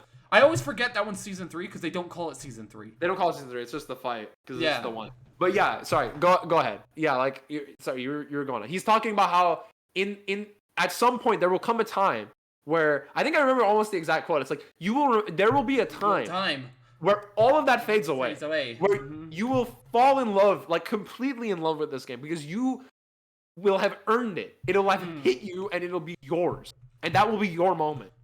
Yeah, and right? it's like one of the best payoff scenes in the entire series. And mind you, Suki's a supporting cast character. Yeah. He's not a main character. He's a supporting cast, and arguably his character arc can be considered better than like I forget who the angry dude is on the main cast. Don't say that because I read the manga. They probably pay him off well. Okay. Fucking masterpiece. But anyway, Kageyama. Yeah. Kageyama. So he doesn't necessarily get a lot of character development through season 1 through 3. I mean, he does get some, but like arguably this Suki payoff is better than like almost the entire like series, right? At least it's very clearly structured within those separate scenes. Like from season 1, you see his start of his progression to season 3, where you see this like build up and just pure payoff of like. This is the thing it's been building to the entire time, right? Yeah. Where like with everyone else, it's slower, and that's supposed to present the idea of like everyone progresses at a different speed, right? But to see that crystallize, I like you're saying, is like it's so poignant. Like I like consistently point at this moment in Haikyuu because like when you're improving at something, I constantly have this conversation where it's like, hey. If you're not feeling motivated, if you're not feeling like you want to do this, and you have to have this honest conversation with yourself, and others have to have it with you because sometimes you don't see it. If you're not motivated or some of these things, then you should quit. And I don't mean that in a negative thing. I don't mean that in any way. Like sometimes you try something out and it's not for you. Yeah. But for those people who are like wanting to have that moment with a said game, they need to have this conversation where, is this worth it for me? And once you get across that threshold, like that Kuro-Suki threshold, all of a sudden things change. The game is different. Like, back in the day, I'm rocking it nowadays for a different reason, but back in the day, I rocked this tag called Motivated Bounty, and it's because, like, I had this flip switch in my head where I was, like, quote-unquote, consistently motivated, where I would come home and I would practice the game. I got so annoying among my peers at the time because every night I would come home we had a role called just gear. It was just called gear. And I would at the gear role and say games, and I would consistently do it every single night. And I got so annoying with asking for games from people that they disabled the at functions of the role. Okay? So you want to know what I did instead? I literally added people who I know were online at the time and would be willing to play games. Separately, I added all of them. Okay? This is how far I went to say I want to practice this game. I want to go out of my way and look for games because I hit that Suki moment where I love the game. Yeah. You'd achieve that. Was there ever a specific moment? I know this is kind of tangential, but was there ever a specific moment where you like felt it or that you're willing to share? I mean, personal, but like that point where you're like, fuck, like this is it, where I'm like, I don't have like a Suki block moment where you're like, this is what it's all for, like this is what it's all about. I don't have any specific moments where I instantly like felt motivated, but I do have moments where I'm like, yeah, I'm good at this game, yeah, I've made my goals, you know. Or you felt that it was worth it. Yes, there is a specific moment. I went to Texas Showdown in 2018. Oh, yeah. And in 2018, before the tournament, I was watching a VOD of Hotashi doing prediction brackets. Okay? And for some context, during that era, there was this exhibition series known as... what was it called? Why am I striking on the name? Is it Sleepy Gear? No, Sleepy Gear's not. Tension Pulse. It was called Tension Pulse. Okay? It was called Tension Pulse, okay? And at the time, I knew I was pretty good at the game, okay? Because I would see people on Tension Pulse, and mind you, people on Tension Pulse are typically, like, above average. Like, they're pretty good at the game, right? And I asked twice to be on this thing. And guess what? The organizer for Tension Pulse was local to me, right? And I asked them twice if I could be on. Both times I was ghosted, okay? Now, first round of my Texas Showdown bracket was Essay, a person who has been on Tension Pulse 3 times, okay? And before I went to the tournament, Hotashi was doing a prediction stream. And in round 1, I was set up to fight Essay, okay? And he predicted I would lose to Essay 0-2, okay? And I watched this and I was like, that son of a bitch. This fucking asshole, right? Of course he put me 0-2. You know, like, I know for a fact that all of the... Back in the day, we had this phrase called, quote-unquote, upper echelon. Yeah. Which is thank you, Nokami. Yeah, thank you, Nokami. For the, well, upper echelon, as he says. Echelon, yeah. Yeah, echelon. Where, like, there was this separation of communities where, like, if you were it's not that you were at a specific skill level. It was typically, like, you had some friendly relationship with some other higher level player, right? And they would invite you to this Discord, and we called that the upper echelon Discord, right?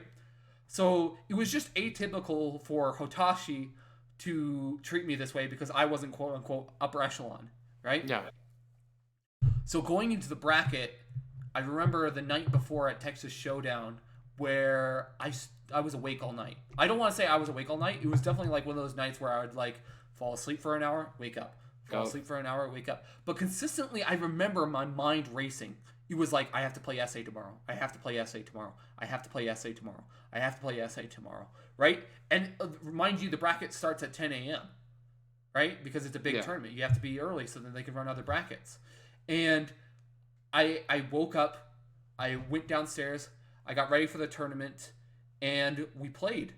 And I won the first game. Okay? And then he won the next game, right? And in the middle of that next game, he started pulling out the notes. He literally had a notebook that he pulled out. And thinking back, I think I was pretty smart for doing this because I was feeling stressed. Okay? I just started talking. Because you know me when I'm playing fighting games. I talk. Okay? Especially if I know you. I talk a lot. And I'm going to talk at you. And I'm going to make funny jokes. And I'm going to do stupid shit. Okay? Yeah. So I started talking. Right? And I started talking about Faustine or something like that. Right? And I go into the match. And I'm still stressed out. But I remember distinctly thinking about my win conditions. And stuff like that. And like my game plan. And I won.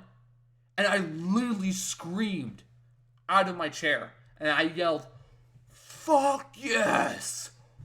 Oh, because it's like, think of the buildup. Think of the stress, the levels. There are so many people who don't think I can do it.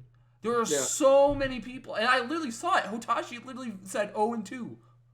And I killed it. I wrecked the shit. Okay? Yeah. And it was literally that moment where I was like, I did it. Yeah. Yeah, it's that kind of moment. It's the same sort of ideal. It's like I proved everybody wrong. You know, like that's a big thing for me is that I proved these people wrong, and it was like gigantic weights lifted off my shoulder. But then what made that tournament even better, I then played Faulty Defense.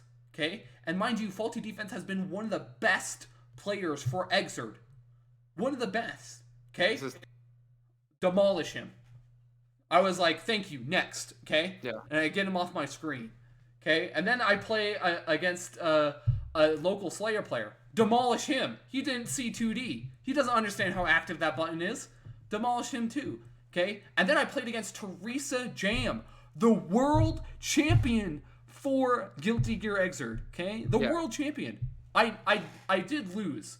And I lost legitimately because he made 3 great reads on me, but I still like took him to final game, right? And then Yep. I made top 16, and it's like, and then when I played Peppery Splash, I believe we went 1-1. So it's like, You felt validated in that moment. I don't want to say I felt validated in the moment. I still feel validated to this day. But like that moment was like it was like the turning point. It was like that's it. Like, I wouldn't call it validation. I would just say like recognize me. Yeah. Like it was more like look into my eyes and tell me I'm bad at this game. That's what it felt like. There you go. I think there's like, because the thing is too, you could say, okay, well, this is very like it's the same kind of idea, but it's also very different because it's very focused around you compared to what we were talking about, like media wise, right? Because like Suki's moment is less about proving people wrong, proving himself wrong, right? It's like that feeling that he has, and like he finally understands what people are talking about. I think for me, I have a similar moment in a lot of other scenarios. I mean, I could talk about Yu-Gi-Oh stuff and things like that, but I think what interested me in these forms of media, what interested me in Haikyuu and what interested me in Humankind, right? Sort of this idea of shonen, right? Like the idea of shonen, like you know, these other series, Dragon Ball, One Piece, Naruto, Bleach, Hunter x Hunter, My Hero Academia.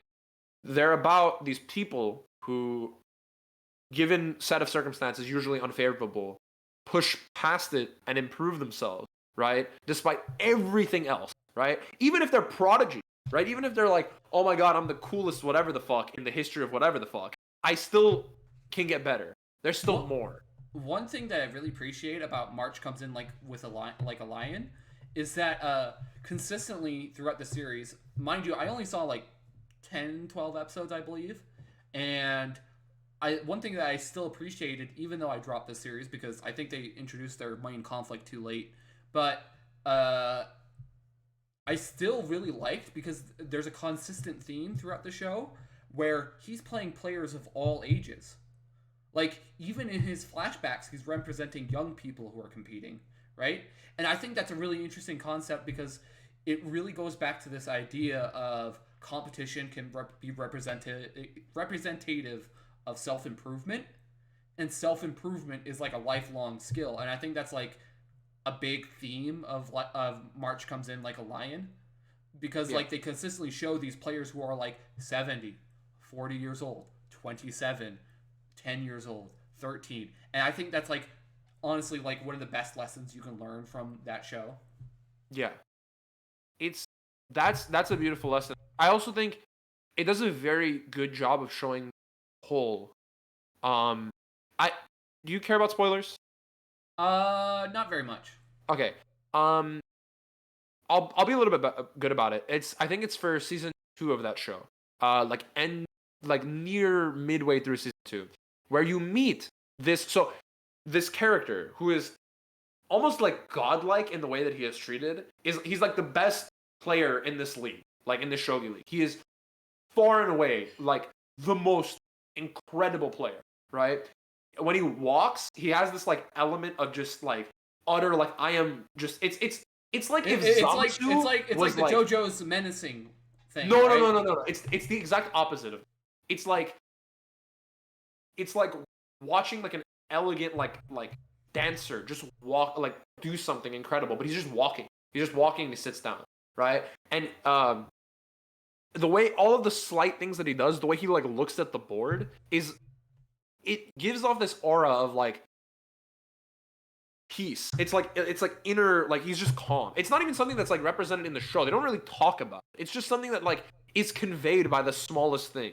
Like the way he looks at the board, the way he like moves pieces on the board, the way he like even does the slightest things. Like characters don't really pick up on it. They don't really talk about it. It's just more that they feel it and you feel it because you're watching it, right? And you get this impression that it's just effortless, right? Like it's like he's just in a different world, right? Come to find out later in that season, I mean, he wins the match that he's playing, and there's a couple other characters that you know personally through experiencing the story that try to compete against him, and they're blown out, right? Because they're like, we're just not in the same world, right? We can try, but it's just hard. And this is another theme in Haikyuu that I think is really interesting. This is why I like Kageyama. Similar theme comes up with where our main character meets him. Kirishima meets him and has to interact with him. And you come to find out he's not in a, like, he feels like he's in a different world because he is. He's deaf. He can't hear anybody. Like, in a sense, he's just estranged from that sort of world that everyone kind of inhabits. And so the way that he experiences this thing is so fundamentally different from everybody else that, of course, it's going to feel that, right? And it's attributed that his waning health is due to his, like, sort of, like, consistent, effort in this thing. Like, he put so much time into it, he literally neglected his physical health, right? And it got worse because of how much he played shogi. And yeah, it's kind of this, like, really incredible sort of, like, moment where you get to actually see this guy, this, like, extremely incredible player, and you get to sort of see what is it like, why is he the way that he is. And it's incredibly sad, but it's also sort of triumphant. It's like this guy who's living a very unfortunate, like, he has a very unfortunate circumstance, is incredible. He's, like, incredibly good, right? And it's that thing that you said too about not liking the word talent, right? This is also another thing about Haikyuu that I fucking love.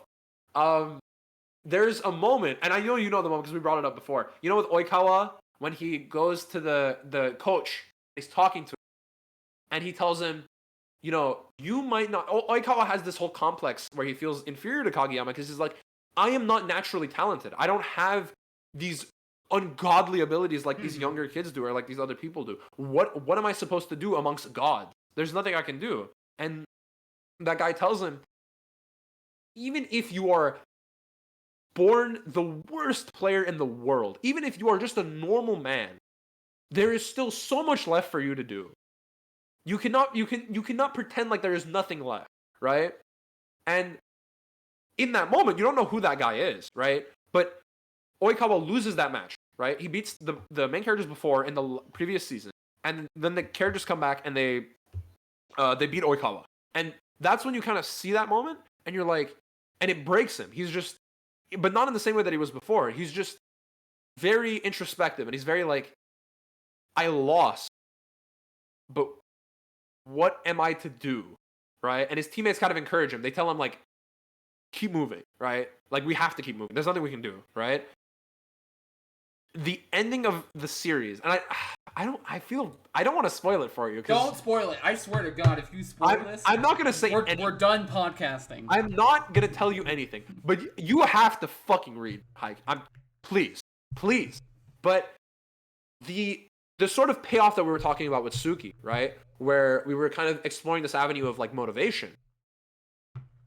Haikyuu deals with so many different spectrums of people who like work to achieve something in their essence. Well, right? That's actually the biggest strength of Haikyuu, is that, like, they use their cast. Like, we talked about it with Suki, where he's getting confronted by Yamaguchi, who's barely even, like, a main character. Like, he's not even a main character, but yet Yamaguchi, you understand the relationship between Yamaguchi and Suki, and it becomes impactful.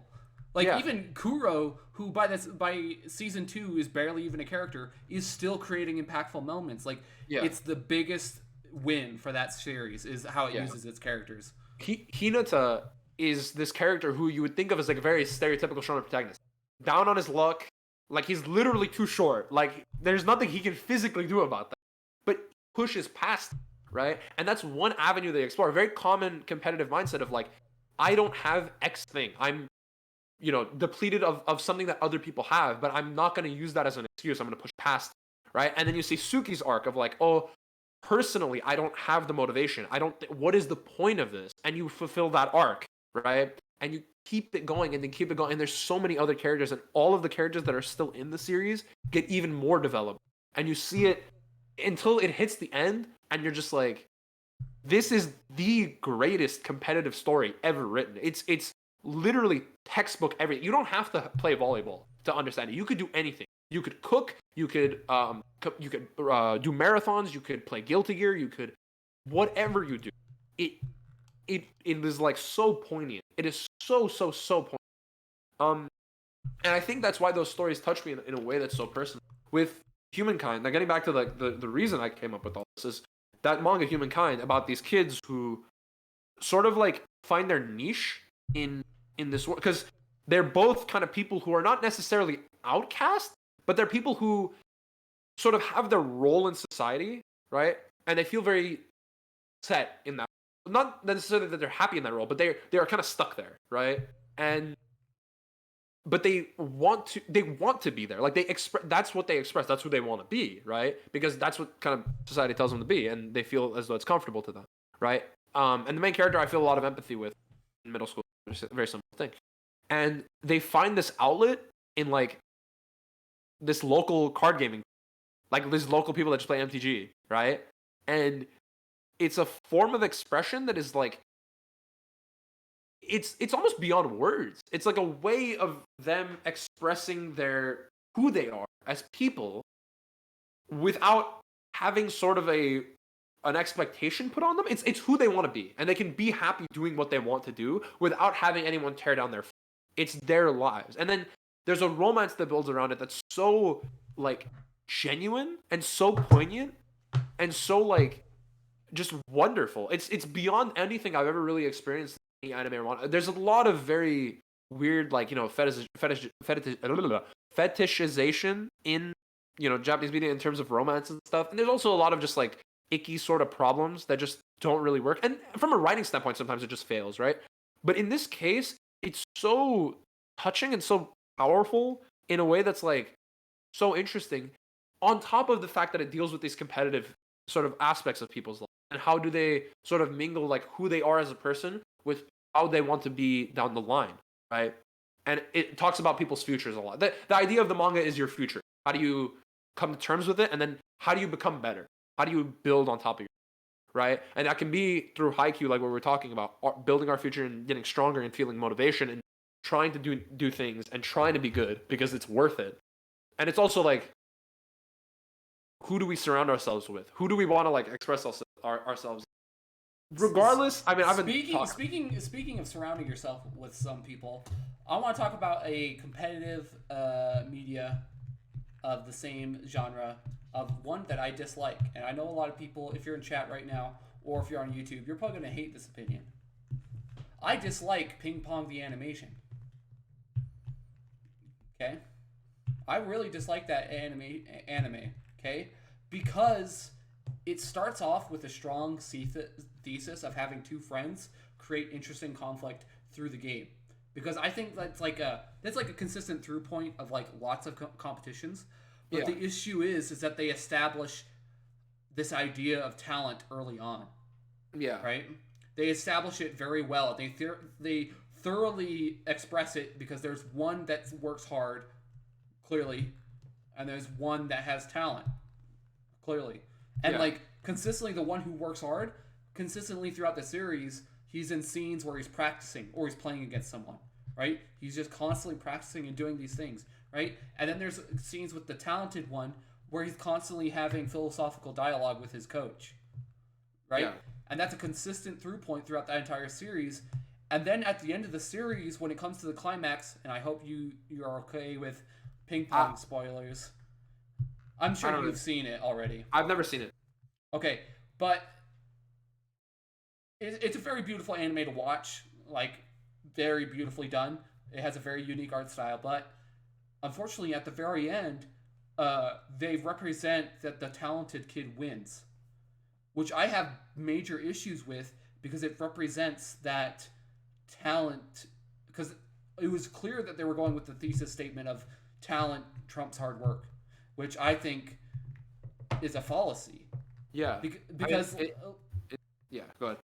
For example, I myself, I'm blind in one eye, and fighting games take lots of reactions, and they take a lot of brain power and stuff like that. And to get a little personal, I actually failed high school. Like, I dropped out my final year, and to some people that would mean I'm uneducated. It also means that I'm blind in one eye, so I'm a little bit disabled when it comes to looking at frame data and reacting to things, right? And I still competed at the highest level, and like I consistently beat players who were considered astronomically better. I remember on my way out when I was practicing Faust matchup, I played against Elvin Shadow, literally the best Faust player in North America, and the set went 3-5 in his favor. Like, I still beat him 3 times. Like, and I don't care who you are. I think 3-5 is a close set. That's a close set. If that was in an exhibition, people would say that's a crazy good set. But it's like, the point is that I hate watching Ping Pong the animation because all of it is just so counter to what I believe as a person. It's so counter to all these ideas of like, you have to be talented to succeed in something, when that's just not true. You don't have... Talent is not something you... I don't even think it's something that exists. Yeah, the work comes from somewhere. It comes from a preconception where, for example, okay, when I ran Rivals of Aether tournaments, there was this player named Full Stream, okay? And Full Stream picked Raster very early on, okay? And Raster, we wouldn't learn this until later, was considered the best character in the game. Bullshit. Literally the best character in the game. And this guy, this Full Stream guy, consistently won our events. And mind you, these are 100-man brackets. I can show you the links. They are 100-man brackets that people are competing in, and this guy would consistently win those events. Okay? What makes it crazier is that I interviewed him once, and he told me he's never played a Smash game. Okay? Later, I found out that he played Brawlhalla. Yeah. So, we had a preconceived notion of, like, is he just talented? When in reality, we just haven't seen all the practice he's done. Yeah. Especially with younger players, there's this idea of, like, so he's so gifted. Like, where... No. I mean, I always say this. It always comes from somewhere. It doesn't just appear. No one's born a fucking god gamer with ridiculous reflexes and perfect lunge. They can react to 18 frame overheads like no, that shit doesn't exist, right? You can be born with sort of like things that are antithetical to that. You can be, there's many different people, like you said, Bryce. There's many different people with disabilities that have things that inhibit them from being able to compete. But you are not born inherently superior to any other person, right? Right? Like on a base level, like from a playing field standpoint. That doesn't exist. Those people who are able to do that, it always comes from maybe something they did before, something that they learned before, knowledge that they put time and effort into understanding and pulling into themselves, right? That is at the end of the day, that's always what talent ends up being. It's always the past experience of someone being shown in a new avenue, right? So yeah, I agree with you. Even looking at other esports, like for example, TENS. Like TENS is considered a very, very talented player, and we don't know where this talent comes from. But he plays Osu every single stream. Yeah. Do you think he was playing Osu before Valorant? Probably. Well, he was also a very competitive CSGO player. Like, yeah.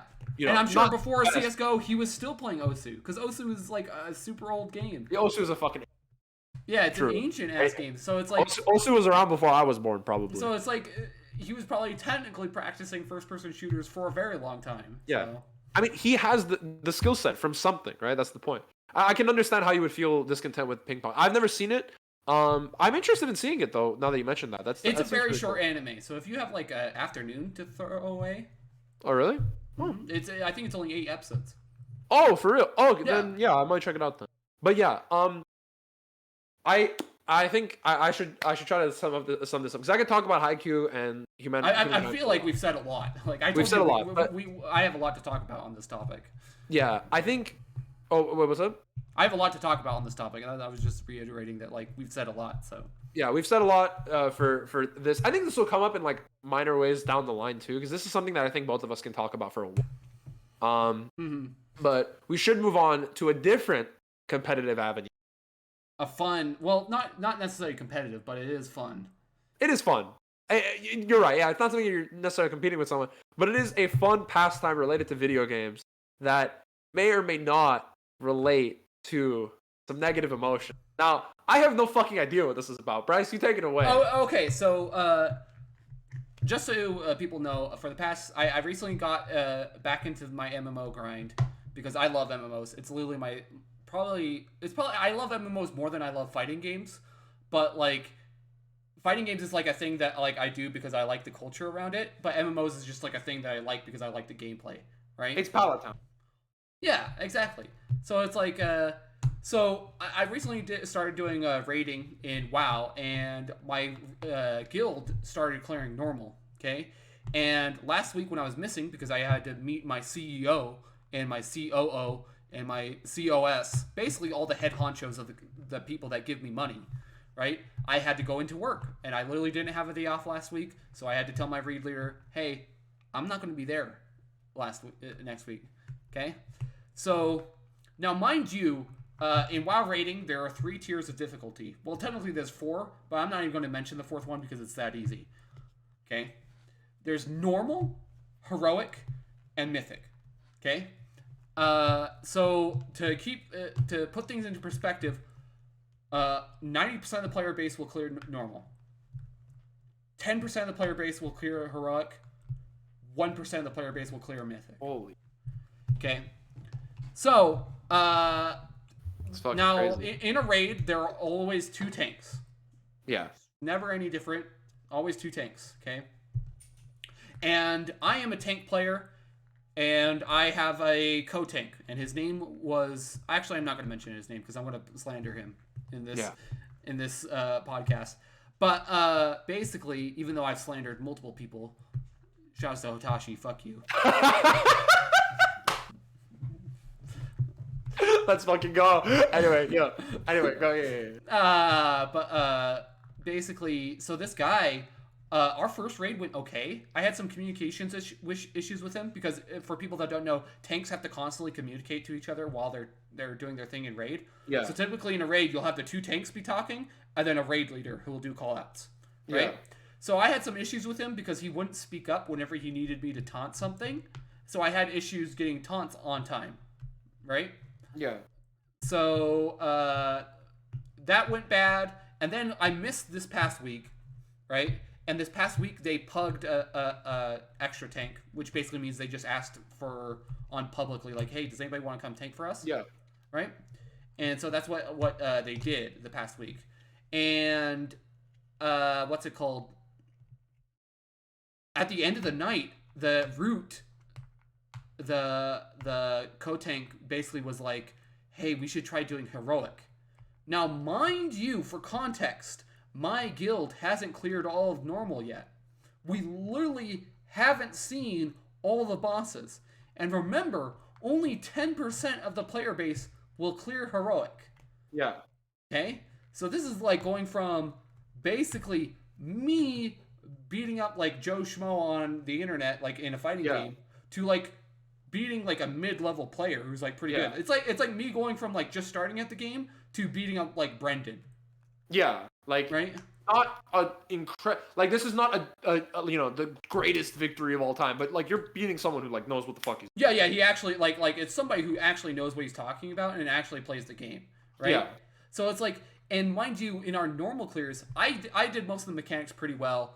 My co-tank did most of the mechanics pretty well. My raid leader did most of the mechanics pretty well. But we just had like a few stragglers who were struggling to get mechanics, right? Yeah. And because guilds are a team, I suggested, why don't we just stick with normal? And my brother had issues with this going to heroic as well, and he mentioned this as well. He's like, I think you're just pushing the raid a little bit too much to go to heroic so quickly, even though we literally haven't seen specific bosses in the raid yet. Yeah. So this all culminated in today when my raid came back again and I could participate. And literally 30 minutes before the raid, my co-tank said, hey, does anybody want to do heroic? And then eventually my brother was like, I don't think we need to do heroic. Even though we want to do heroic, we're just trying to hold ourselves back so then we can help the rest of the team. Yeah. Help build everyone up, right? Yeah, exactly. We want to enable each other, not destroy each other. Yeah. Right? And what's it called? We put it up to a vote we voted for normal and we did normal, and literally not even like 10 seconds later, Root left the guild, he quit the Discord and left everything. So I just want to remind people that if people are being toxic and trying to push your guild in a specific way that you don't want to do it, just stand your ground. And if they got a problem, they'll leave. That's fucking crazy. Holy shit. That's I've actually had a very I don't want to say a similar problem. It's in different contexts, but it's a very similar thing about standing your ground. Like when you're not comfortable with something, make yourself known. Like tell people. Yeah, for real. You'll either two things will happen. I was gonna say, it's either you'll make up and they'll be like, "Oh, I'm sorry for crossing the line for you," and then they'll take a step back, or you'll realize they're an asshole. And you'll realize they're an asshole and they're not worth your time. So. Yeah, like it's. I'm amazed we went the exact same way. I was literally about to go like, the worst thing that can happen is two things, and you just had it. I'm like, fuck. But yeah, that's always a positive alternative. Just make your voice heard. Make sure you stand your ground, and you like Bryce said, like you make yourself known, because whether it be gaming, whether it be anything, for me it's a little bit personal, but it's with family, right? It's like if you need your voice heard and you need to tell people shit, and if they don't like to hear it, that's on them, right? If you tell them what you feel, if you tell them what you think, if they want to hear it, if they're cool with it, that's on them. That's great. You can make it work. If not, they gotta hold that. That's at the end of the day, that's you're not doing anything wrong by telling them what you feel and what you think. And if they can't handle that, if they don't want to engage with you in a way that's deeper or find a compromise, that's on them. I was even ready to tell my brother, like, hey, if this goes south and they don't like how we want to just stick to normal, we'll just leave the guild, because it's like, if you're not in an environment where you're feeling heard and you're not in an environment where you feel like everybody else isn't being heard, just leave. Because I know it's a really common issue in World of Warcraft and like Final Fantasy, where people will just be in guilds because they're scared to leave the guild. Yeah, it's a human thing about us fearing like leaving social groups. The same reason why people like neglect, let's say, like separating a marriage or something like that, when they feel as though, that's a little bit more serious, but when people feel comfortable, when they feel like they're in an environment that's safe, even if it isn't, even if it's genuinely uncomfortable, or even if it's genuinely problematic, they feel a greater sense of risk of leaving the group. It's just like a tribalist. It's like one of those things that we just kind of instinctually feel. But yeah, it's a big problem, and it emanates through a lot of different avenues in our life. But that's a very big example. Like, if you're not feeling cool with the group and some shit's just not going your way, there's a million other people out there that'll play with you. Even if it's a small community, there's always people who are going to be like, you know what? Let's do it this way. I think this is fine. And there will be people that'll be chill about it, So, yeah. That's actually pretty cool. That's a tight ass story. That's awesome. Yeah. What was crazy is that, like, the thing is that I knew this guy was slightly toxic, but not toxic enough to be like, I can just like ignore him, Yeah. Like stuff like that. But it all just came to a head today, and he left, and now I'm like, hey, the guild's better now. You have another code tank? No, we're going to have to recruit another tank, but tonight we did like 3/4 of the raid without the tank, so yeah, we were fine. Just one tank or what? No, well, we pugged another tank. Oh, okay. Yeah. Yeah. But, it's actually really holy shit. That worked out so well. yeah. I thought it was so funny because I literally walked in the door when I got home from work, and mind you, I got off an hour before raid, so it's a half-hour drive to get home. So yeah. I'm like, clock is ticking to get to raid, basically. And I walked into my brother's room, and I was basically like, hey, if things go south, we can just leave, just so you know.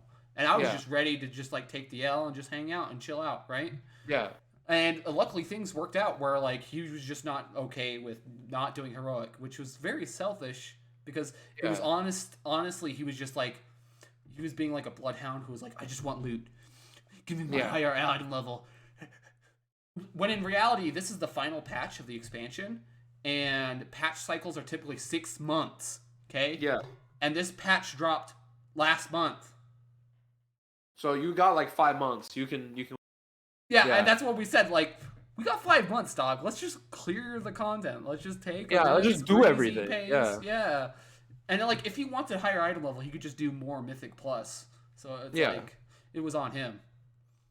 Well, that was a good ending to that story. That was good. Yeah, stand your ground, everybody. Like, do your thing. Make sure that you're with. I only bring positive stories to this table. And speaking of positive stories, oh sweet Jesus, no, please. Now, Doppio, when I put this topic on, what did you say? I did this. I did the So I was wearing the glasses, right? And then I went.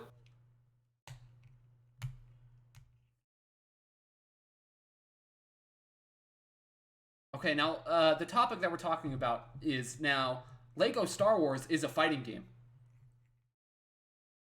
Okay? I want to say 3 things that exist in the new Lego Star Wars game. For context, for people, but we gotta give context to this. So, you are an avid Lego Star Wars fan. I am. Well, I don't want to say I'm an avid Lego Star Wars fan. It's just that, like, so one of the biggest major factors, because I have a very good relationship with my little brother. Yes. Okay? Now, the biggest reasons why I have such a great relationship with my little brother is that I literally played through all of Lego Star Wars with him.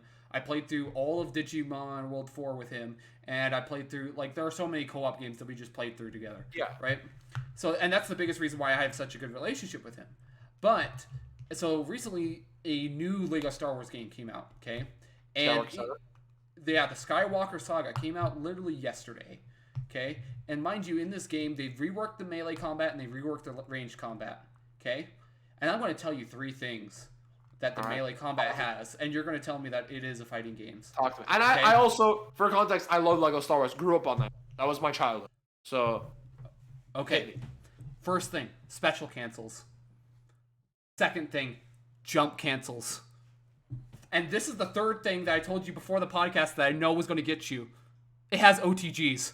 No, you're fucking lying to me. I'm not lying to you. I'm not lying to you. It has OTGs. It has OTGs. You're fucking lying to me, Bryce. I can't believe you. There's no way. OTGs. There's no way. There's no way this game has special cancels and OTGs. Jump cancels, sure. Maybe. They have that in DMC, I guess. But, like... No. Explain. Explain yourself. I'm gonna literally send you a single video link, and you're gonna tell me, you know what, Bryce? You're right. Scared. Feel free to play this on stream.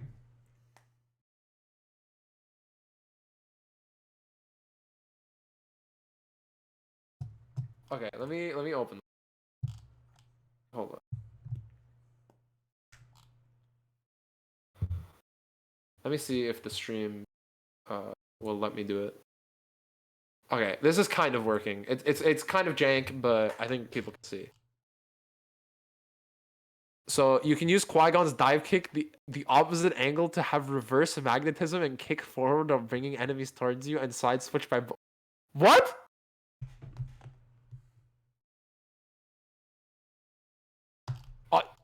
Huh?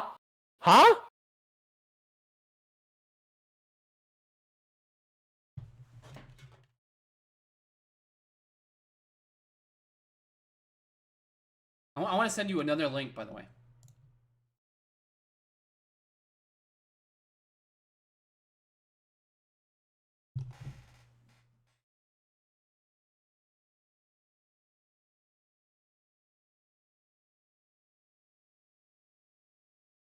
Fucking word? No, there's no...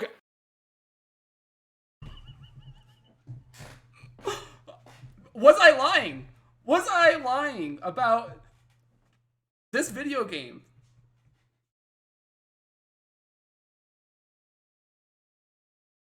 Let me read the description. Lego Star Wars General Grievous re-stands into unblockable follow-up combo. The opponent is left facing away from Grievous, meaning they can't turn around and block in time. Making this a true unblock... What the fuck? Did I lie to you, Doppio?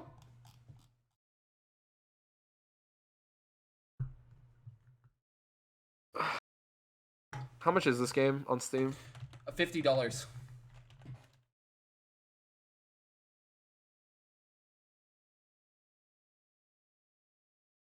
I'm getting birthday money. You want to know what's even funnier? That makes it even more of a fighting game. What? It doesn't have online co-op, so the only co-op that you could do is local. Wait, can you do like 1v1s? There was PvP anytime you want in the original one, but it was Yeah. more like haha, I hit you. I hit you and you like die, right? Like it's Yeah, funny. but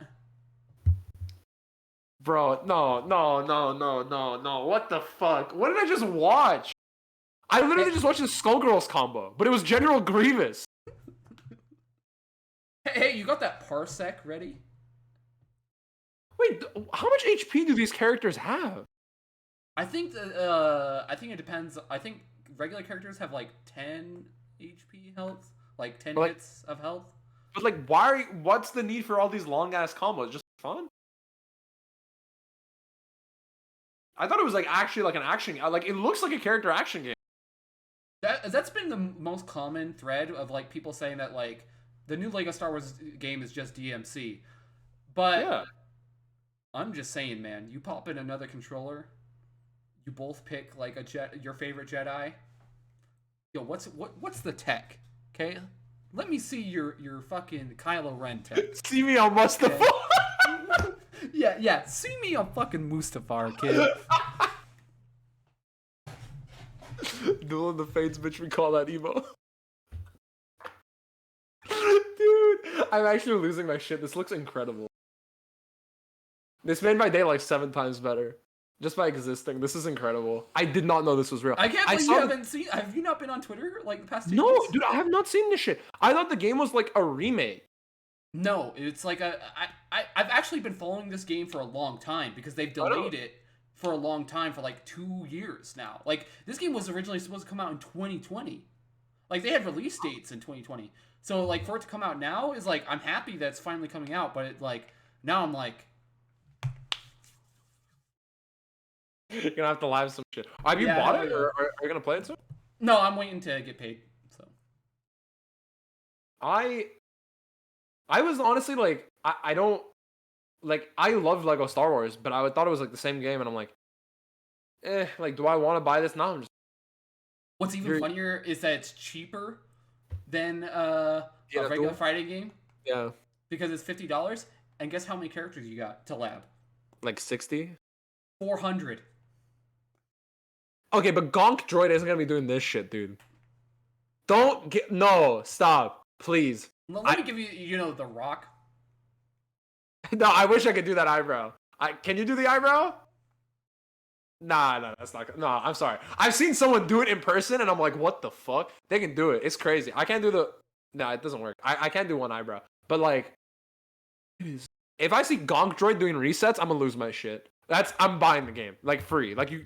I don't care how long my backlog is. There is a droid which is Grievous's bodyguards, and they typically have like long staffs. Yeah, those guys are sick, bro. Hey, I'm just saying, man. There's some sick Grievous bodyguard tech. Why did they put that? I mean, this is so cool, but like, why? This is so cool. What the? Qui-Gon's got me crazy. Qui-Gon's got me going fucking bananas. That man just murdered Anakin.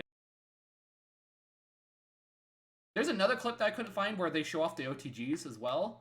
It was like a rebel fighter punching a stormtrooper, and they do an air combo. They hit him, and then they shoot him with a blaster, and the blaster is an OTG. Wait, it's like Wesker, dude. Yeah. Literally, I was like, shoots him with the Glock. You will not survive. That shit's godlike. That's amazing, dude. That's actually so OD. What the? Oh, someone in chat is like popping off about it too. Thank you for the clip of him beating up the child. At least I think that's the clip. Don't take friendly fire damage, so they found a test time. Also, side note, you can use children to cross large. Wait, you can just loop it. Yeah, I'm sure that's going to be like a speed run trick. Yeah, let me send this to you, because this is like incredible. Yeah, I've seen it.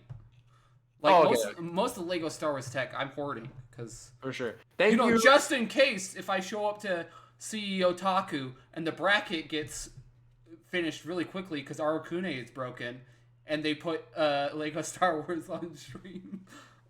Just in case. Into this? I mean, you're right. Wait. actually, in Lego Star Wars: The Complete Saga, they did have like a specific PvP mode with PvP maps. Really? So yes, I never played.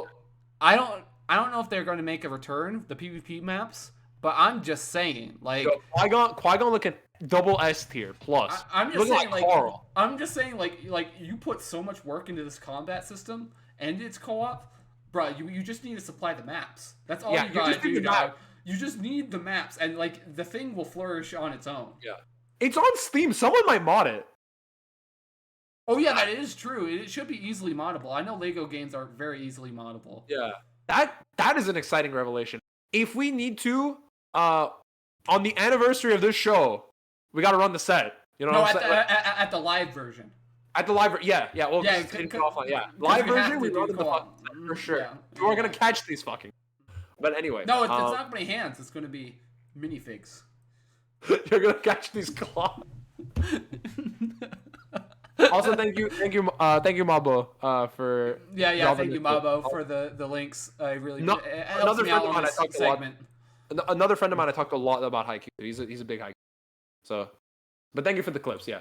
But yeah, I hope you've come away from this segment a believer. Look, I really thought when I saw this shit, I was like, "This is some fucking meme shit." You thought I was memeing?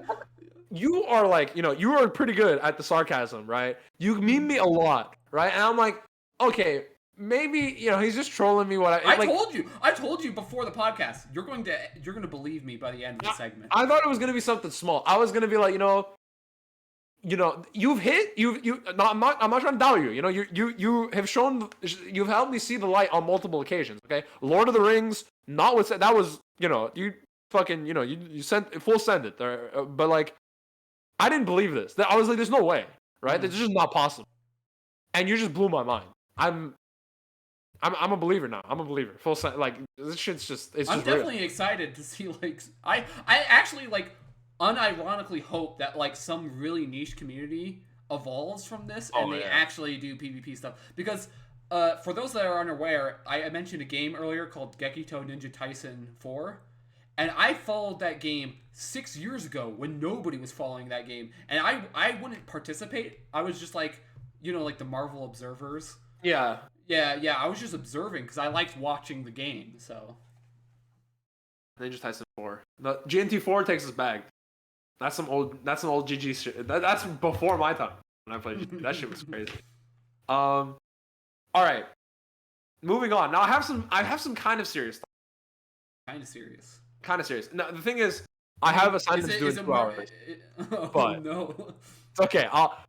We will get through these quickly enough for me to be able to get my assignments. It's something small. I'm just trolling, but I don't, because these could be topics on their own. I think these could be things that we focus on their own. But there were 2 things that I was kind of thinking about recently. Honestly, looking at this, I think I'm gonna save one of these. One of these topics, okay. This one, you see me in the doc, right? Yeah. I kind of want to talk about this one next week because I feel like this is a topic we can both talk about, and it's a good topic. To give you guys some knowledge, duty fighter is a term that Lord might use. The savior. He's not my savior. I'm agnostic. You're FGC agnostic. My only FGC Lord and Savior is Momochi. It was because of the doc, the neutral doc. Is it documentary? No, doc, like as in the document that he made about. Oh no, it's just because I like watching his Ken. Fair. I can't blame you. No, for me, what about Asihana? I mean, Asihana is like I steal off of, but literally like every time I watch Momochi, I'm like, I will never be as good as you. That's fair. It's like the difference between godhood and like, oh, he's just a king. Yeah, what's a king to a god? Exactly. Yeah. Thank you, Eminem, again for your kind words. This is actually a throwback joke because before the podcast we were making fun of Eminem and Doorhinge. Yeah, dude. So. But yeah, so the term duty fighter is something that LK came up with, where he was talking about when he was playing DBFZ, and he's like, I have to play this game. This is the anime fighting game. This is what's going to take anime fighters to the next level. The only problem was the game was fucking trash. and he's talking about season 1, and he's like, I could not find the motivation to play this game, but I kept telling myself, Holy shit. it's Duty Fighter. You have to play this game. And so he did, right? And there was this whole other thing with Super Noon that I was thinking about with Stripe, but it was basically about like playing fighting games and like when do people feel as though they have to for reasons other than they like the game, right? But that is a topic I think we can talk about on its own. You agree with me on this one, right? Yeah. Yeah. I mean, it's kind of similar to what we talked about before with the Suki. No. But this isn't about.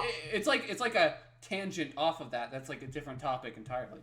Sort of, but it's not necessarily about motivation. It's more about why, like, when we think of fighting, when we think of games as like things we have fun with, or we have things like fun pursuing or improving it, right? Like a sport or like a hobby, right? This, like, there's some people who genuinely play fighting games because it's a paycheck. Not in a bad way, it's just their life, right? We're already kind of talking about fuck. Let's put this off. Let's put a pin in this, and then we'll talk about your other topic. We'll get back to this another time. There's a different topic that happened literally right before this that I didn't want to bring up, and it's the pricing of Evolution. Now, first of all, I want to preface this. EVO is an incredible tournament series. They've done it's been better. It's been better. No. It has been better. But I don't want to give it all the praise. Yeah, the event hasn't happened yet. No, don't worry. I'm about to shit on EVO, but like... Oh, shit. Yeah, I'm about to go fucking off, dog. But... as far as I went on ESAM? No. This is gonna go harder. Tony Cannon might have to call me after this shit. Oh, shit. Or, I don't know, Pokemon or some shit. But... Yeah, but you wouldn't yell at Pokemon, would you? Huh? You wouldn't yell at Pokemon, would you? I've lost all my sanity. My sanity meter is depleting slowly. Bro, we are streaming on Twitch. There could be a flood of Pokemon. I'm doing it. You can't stop me, dude. If the tier 3s want to kill me, so be it. By my fucking cold dead hands. They'll have to catch these Lego claws. You might be tier 3, but I'm the only one, number 1, as you like get stabbed to death. No, but for real though, EVO has done I think we can both agree. EVO has done an immeasurable good for like the whole fighting game community. Yep. Like the things that they have done, right? And that, not even to mention, like, you know, Combo Breaker and CEO and all these other major tournaments, right? They've done also an incredible amount of good for the community. But EVO has always been there, and it has always been an incredible source of hype and excitement and just awesomeness for the FGC as a whole, right? And the people who run it have most of the people who run it have consistently shown that they were incredible forces of good for the community. Mainly the Cannons. Incredible people, and they've dedicated a lot to this community and done a lot of really, really good. Here's the thing. Okay. I also understand that fighting game events are not cheap to run, especially one that is hosted in the Mandalay Bay Convention Center, right? With, you know, a bunch of shit that's necessary. It takes a lot of money to run every year. It is not something that is cheap, right? And it isn't something that has a lot of marketability, obviously. Fighting games, even now, are a niche thing. They're not something that's super big, right? It's always going to be kind of a niche community. It's just kind of how these things I, as a person, do not understand why. And this is something I realized when I was in 2017 when I went to EVO, and right now I had a friend complain to me about it. When I pay a venue fee, I expect to be able to be at that venue and like experience the event. And if I want to put more money towards the event, I can donate or I can play more games or yada yada yada, right? Why do I have to pay more than the venue fee just to go to the arena on the final day? I don't see the reason. Like, I understand as well that it costs a lot of money to do these things, but like, it feels a bit predatory in like a not a good way. And I don't know if you agree with me on this. This is something that my friend posited me. And I was very like devil's advocate, like, I think, you know, at the end of the day, they have to sell tickets. Some people don't want to go to EVO proper. They just want to go to the event and watch, right? And just want to watch the top 8s. But he's like, I came here. I traveled. I paid my venue fee. I paid for the game. Why can I not watch the fucking games that I'm here for? Like, why would I not just go home and watch it at home? I don't have to spend... I'm going to be devil's advocate on this topic in a different way. Okay. Awesome. Now, let's look at the size of old EVOs. Okay. Old EVOs, yeah. Now, old Evos, the play space was the play space, and they ran so many games, and there were so many entrants that you literally couldn't have casuals. Like Yeah. casuals, if you go to Evo expecting to play games with people, not gonna happen. Sorry, Not buddy. gonna But let's look at this year though. Okay, they have a casuals area that's literally the size of Combo Breaker, like Yep. just for casuals. Like there's no tournaments. I mean, there's gonna be side brackets at the casuals area, As there always are. but it's literally the size of Combo Breaker. Right? This is a Combo Breaker is an event that you typically spend $80 on just to spectate. Right? Yeah. That's your spectator pass for the weekend, right? So this year they're expanding. They're basically like, we need more casuals. Okay? That's a logistics fee. So they need to somehow get the money out of entrants or something else or sponsors. And so again, to book Combo Breaker is expensive. Really expensive. Yeah. Okay? So it's like, for me, to have these extra features, I think it's worth it for the extra money.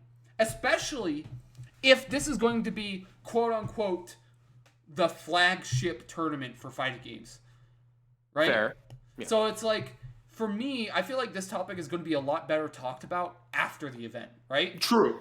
Because I feel like after the event, you can then look at the amount of money that you spent to have those arena tickets and the other pass and say, was this money amount worth it for the experience that they provided, right? For sure.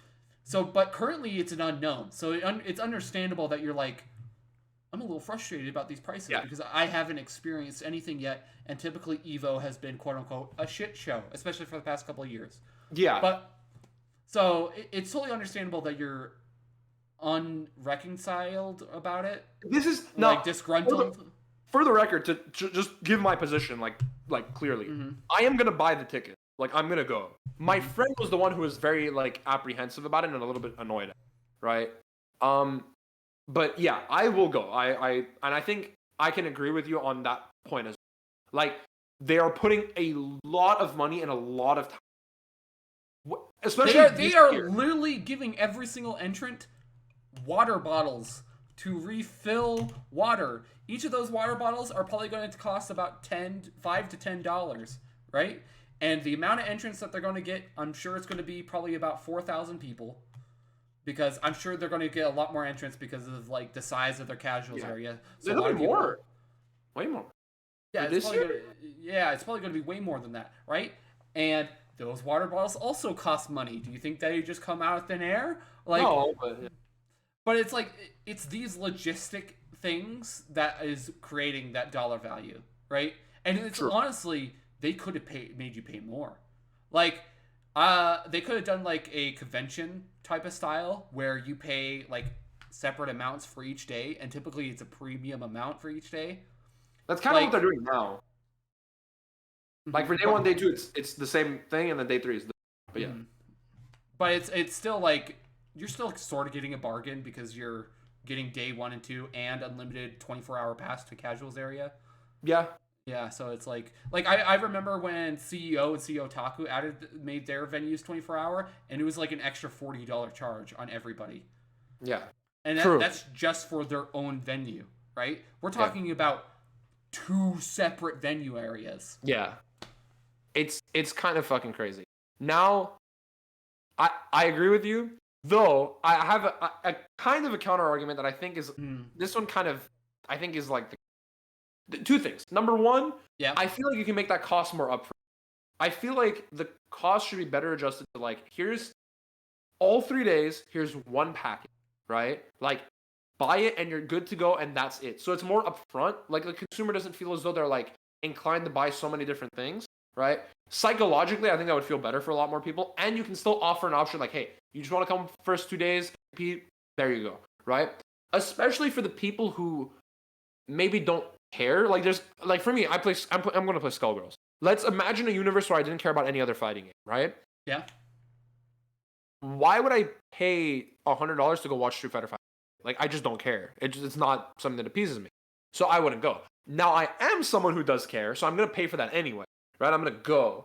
It's just more that, like, I think the option is nice that they have it. It's just, I think for someone like me who wants to go to everything, or for someone like my friend who would be more inclined if it was an upfront cost, like you knew, and so you could budget for it a little bit more cleanly, it would be nicer. On top of that, the difference between EVO and every other tournament that sort of does these sorts of things where, you know, they have to, you know, raise the price of their initial investment is it's run by a massive first-party company that isn't like, they stand to gain a lot from the fact that they're even doing EVO in the first place. Like, there's a lot of Sony games. They're using Sony consoles. They can promote on the event. They can do a lot at the event first party that you would not normally be able to do. And their budget is a lot bigger than like a event that is maybe run more grassroots or is run by like a couple people or a crew of people with sponsors, right? It's different. It's a very different experience, right? Like, if the argument, like, let's say, I don't know, Shinobi, the guy who does Climax, same sort of concept, right? Yeah, you can understand because that's one dude and a couple people with some sponsors running an event, you know, at a convention center, you know, a very high quality, very awesome event, but it's self-run, you know, and it gets money from outside. This is a different case. This is a first-party event run by Sony, right, who is trying, like, is actively able to promote themselves on this event. It's their event, right? And I don't think holding it up to that same standard is okay. Like, I feel as though it's something that, because it is the precedent, they're able to get more money out of the consumer, where I don't think they necessarily need it, or it's something that is necessarily that important. It's just because they can, right? Like, I don't feel as though it needs to be $100, like almost $200 to enter EVO, like it, or like to do everything. It feels too much, right? Like, I don't know. Yeah, this is definitely like a question that's going to be like definitely answered after the event. Like, yeah, because all of these issues are going to like be like, was my money worth it after the event? And it's like, we'll find out. Yeah, I assume you are also going to be buying tickets for both. Potentially, it depends on how things in my life line up. Yeah, scheduling, but like if you go, well, not scheduling. I'm talking about like potentially I'm going to get promoted pretty soon. And stuff like that, and I don't know how these things are going to line up with the timing of that. So yeah, but if you do end up going and you feel as though it's like a thing, you would feel as though it's a worthwhile investment. Like estranged from all of, you know, like the personal stuff, you feel as though it's a worthwhile, like it's fine for them to do this. Like, I think for me personally, like coming from like someone who's like basically retired FGC, like quote unquote retired, like I'm basically a boomer. I think honestly the casual 24-hour casual area for the largest tournament in the world for fighting games is worth it on its own. Like, the amount of cultural exchange that's going to happen at that casuals area is going to be so cool. It's going to be like, if Exerd was at this event, I would be losing my mind going to this event because potentially I'd be able to meet Asihana, Sabemiso, like every single one of my Bedman heroes, like Nine. Like, there are so many like cool Bedman players that like I have watched VODs of, and I don't necessarily look up to them, but it's like I feel like I could literally talk to them as if they're my peers, assuming that some of them understand English. But it's still like you can interact with them on a deeper level. I would be going bonkers if I played any of the current games that are on the EVO game list. So fair. I would instantly be like dropping my money. Yeah. Instantly. The thing is, would you then want to go to the day after? That's because that's really where the money is. Like, you can go to that casual setup and just pay $80 plus like whatever game you want to enter, and that's your venue fee. Oh, well, as a fighting game fan, I'd go to the third day because being there live for game announcements is, I was gonna say, that shit, that's a fucking life-changing experience. It's not life-changing, but it's like, I mean, it's potentially it's a life highlight for sure. Yeah. There you go. Yeah, like, it's like, holy shit, this is happening. When I saw the crowd for Strive, when that shit got announced, when I saw that live, I literally screeched like a little girl, and I grabbed. Dude, I was in Armenia. I grabbed. Was in a different fucking continent. I grabbed my friend at like late at night, shaking his body. I was like, "Girl, I'm like literally about to start sobbing and crying." Dude, it was bro, when that trailer dropped, I was up at like 6 a.m. in Armenia, right? Because it was, obviously different time zone. Yeah. And all my friends had gone to sleep. I was the only guy watching. And that shit, bro, like, what the fuck is even going on in here? It was incredible. Like, it was hopefully Rev 3. But anyway, could you imagine Rev 2 rollback at Evo? Bro, anyway. Don't get my hopes up. I'm sorry, I'll stop. Don't give me hope. Just don't. Don't do that. Don't do that, okay? Like, sometimes I meme about that. When it comes to Rev 2 rollback, like, literally don't mention it. Like, don't talk to me about it. Don't do anything about it. Okay? It's too toxic for my health. Oh, man. Well, we had a good show today. It's funny. This shit went for a while, and I think we talked about a lot of stuff that we think. Yeah, we talked forever, and somehow for some behind the scenes, we literally drummed up these topics like literally 2 minutes before we went live. Yeah, some of these I've had in the tank for a minute, but like, yeah, it's still to like kind of piece it together as we go is like incredible. And yeah, I mean, do you have anything else to add for this week? Not really. See me on Udapau.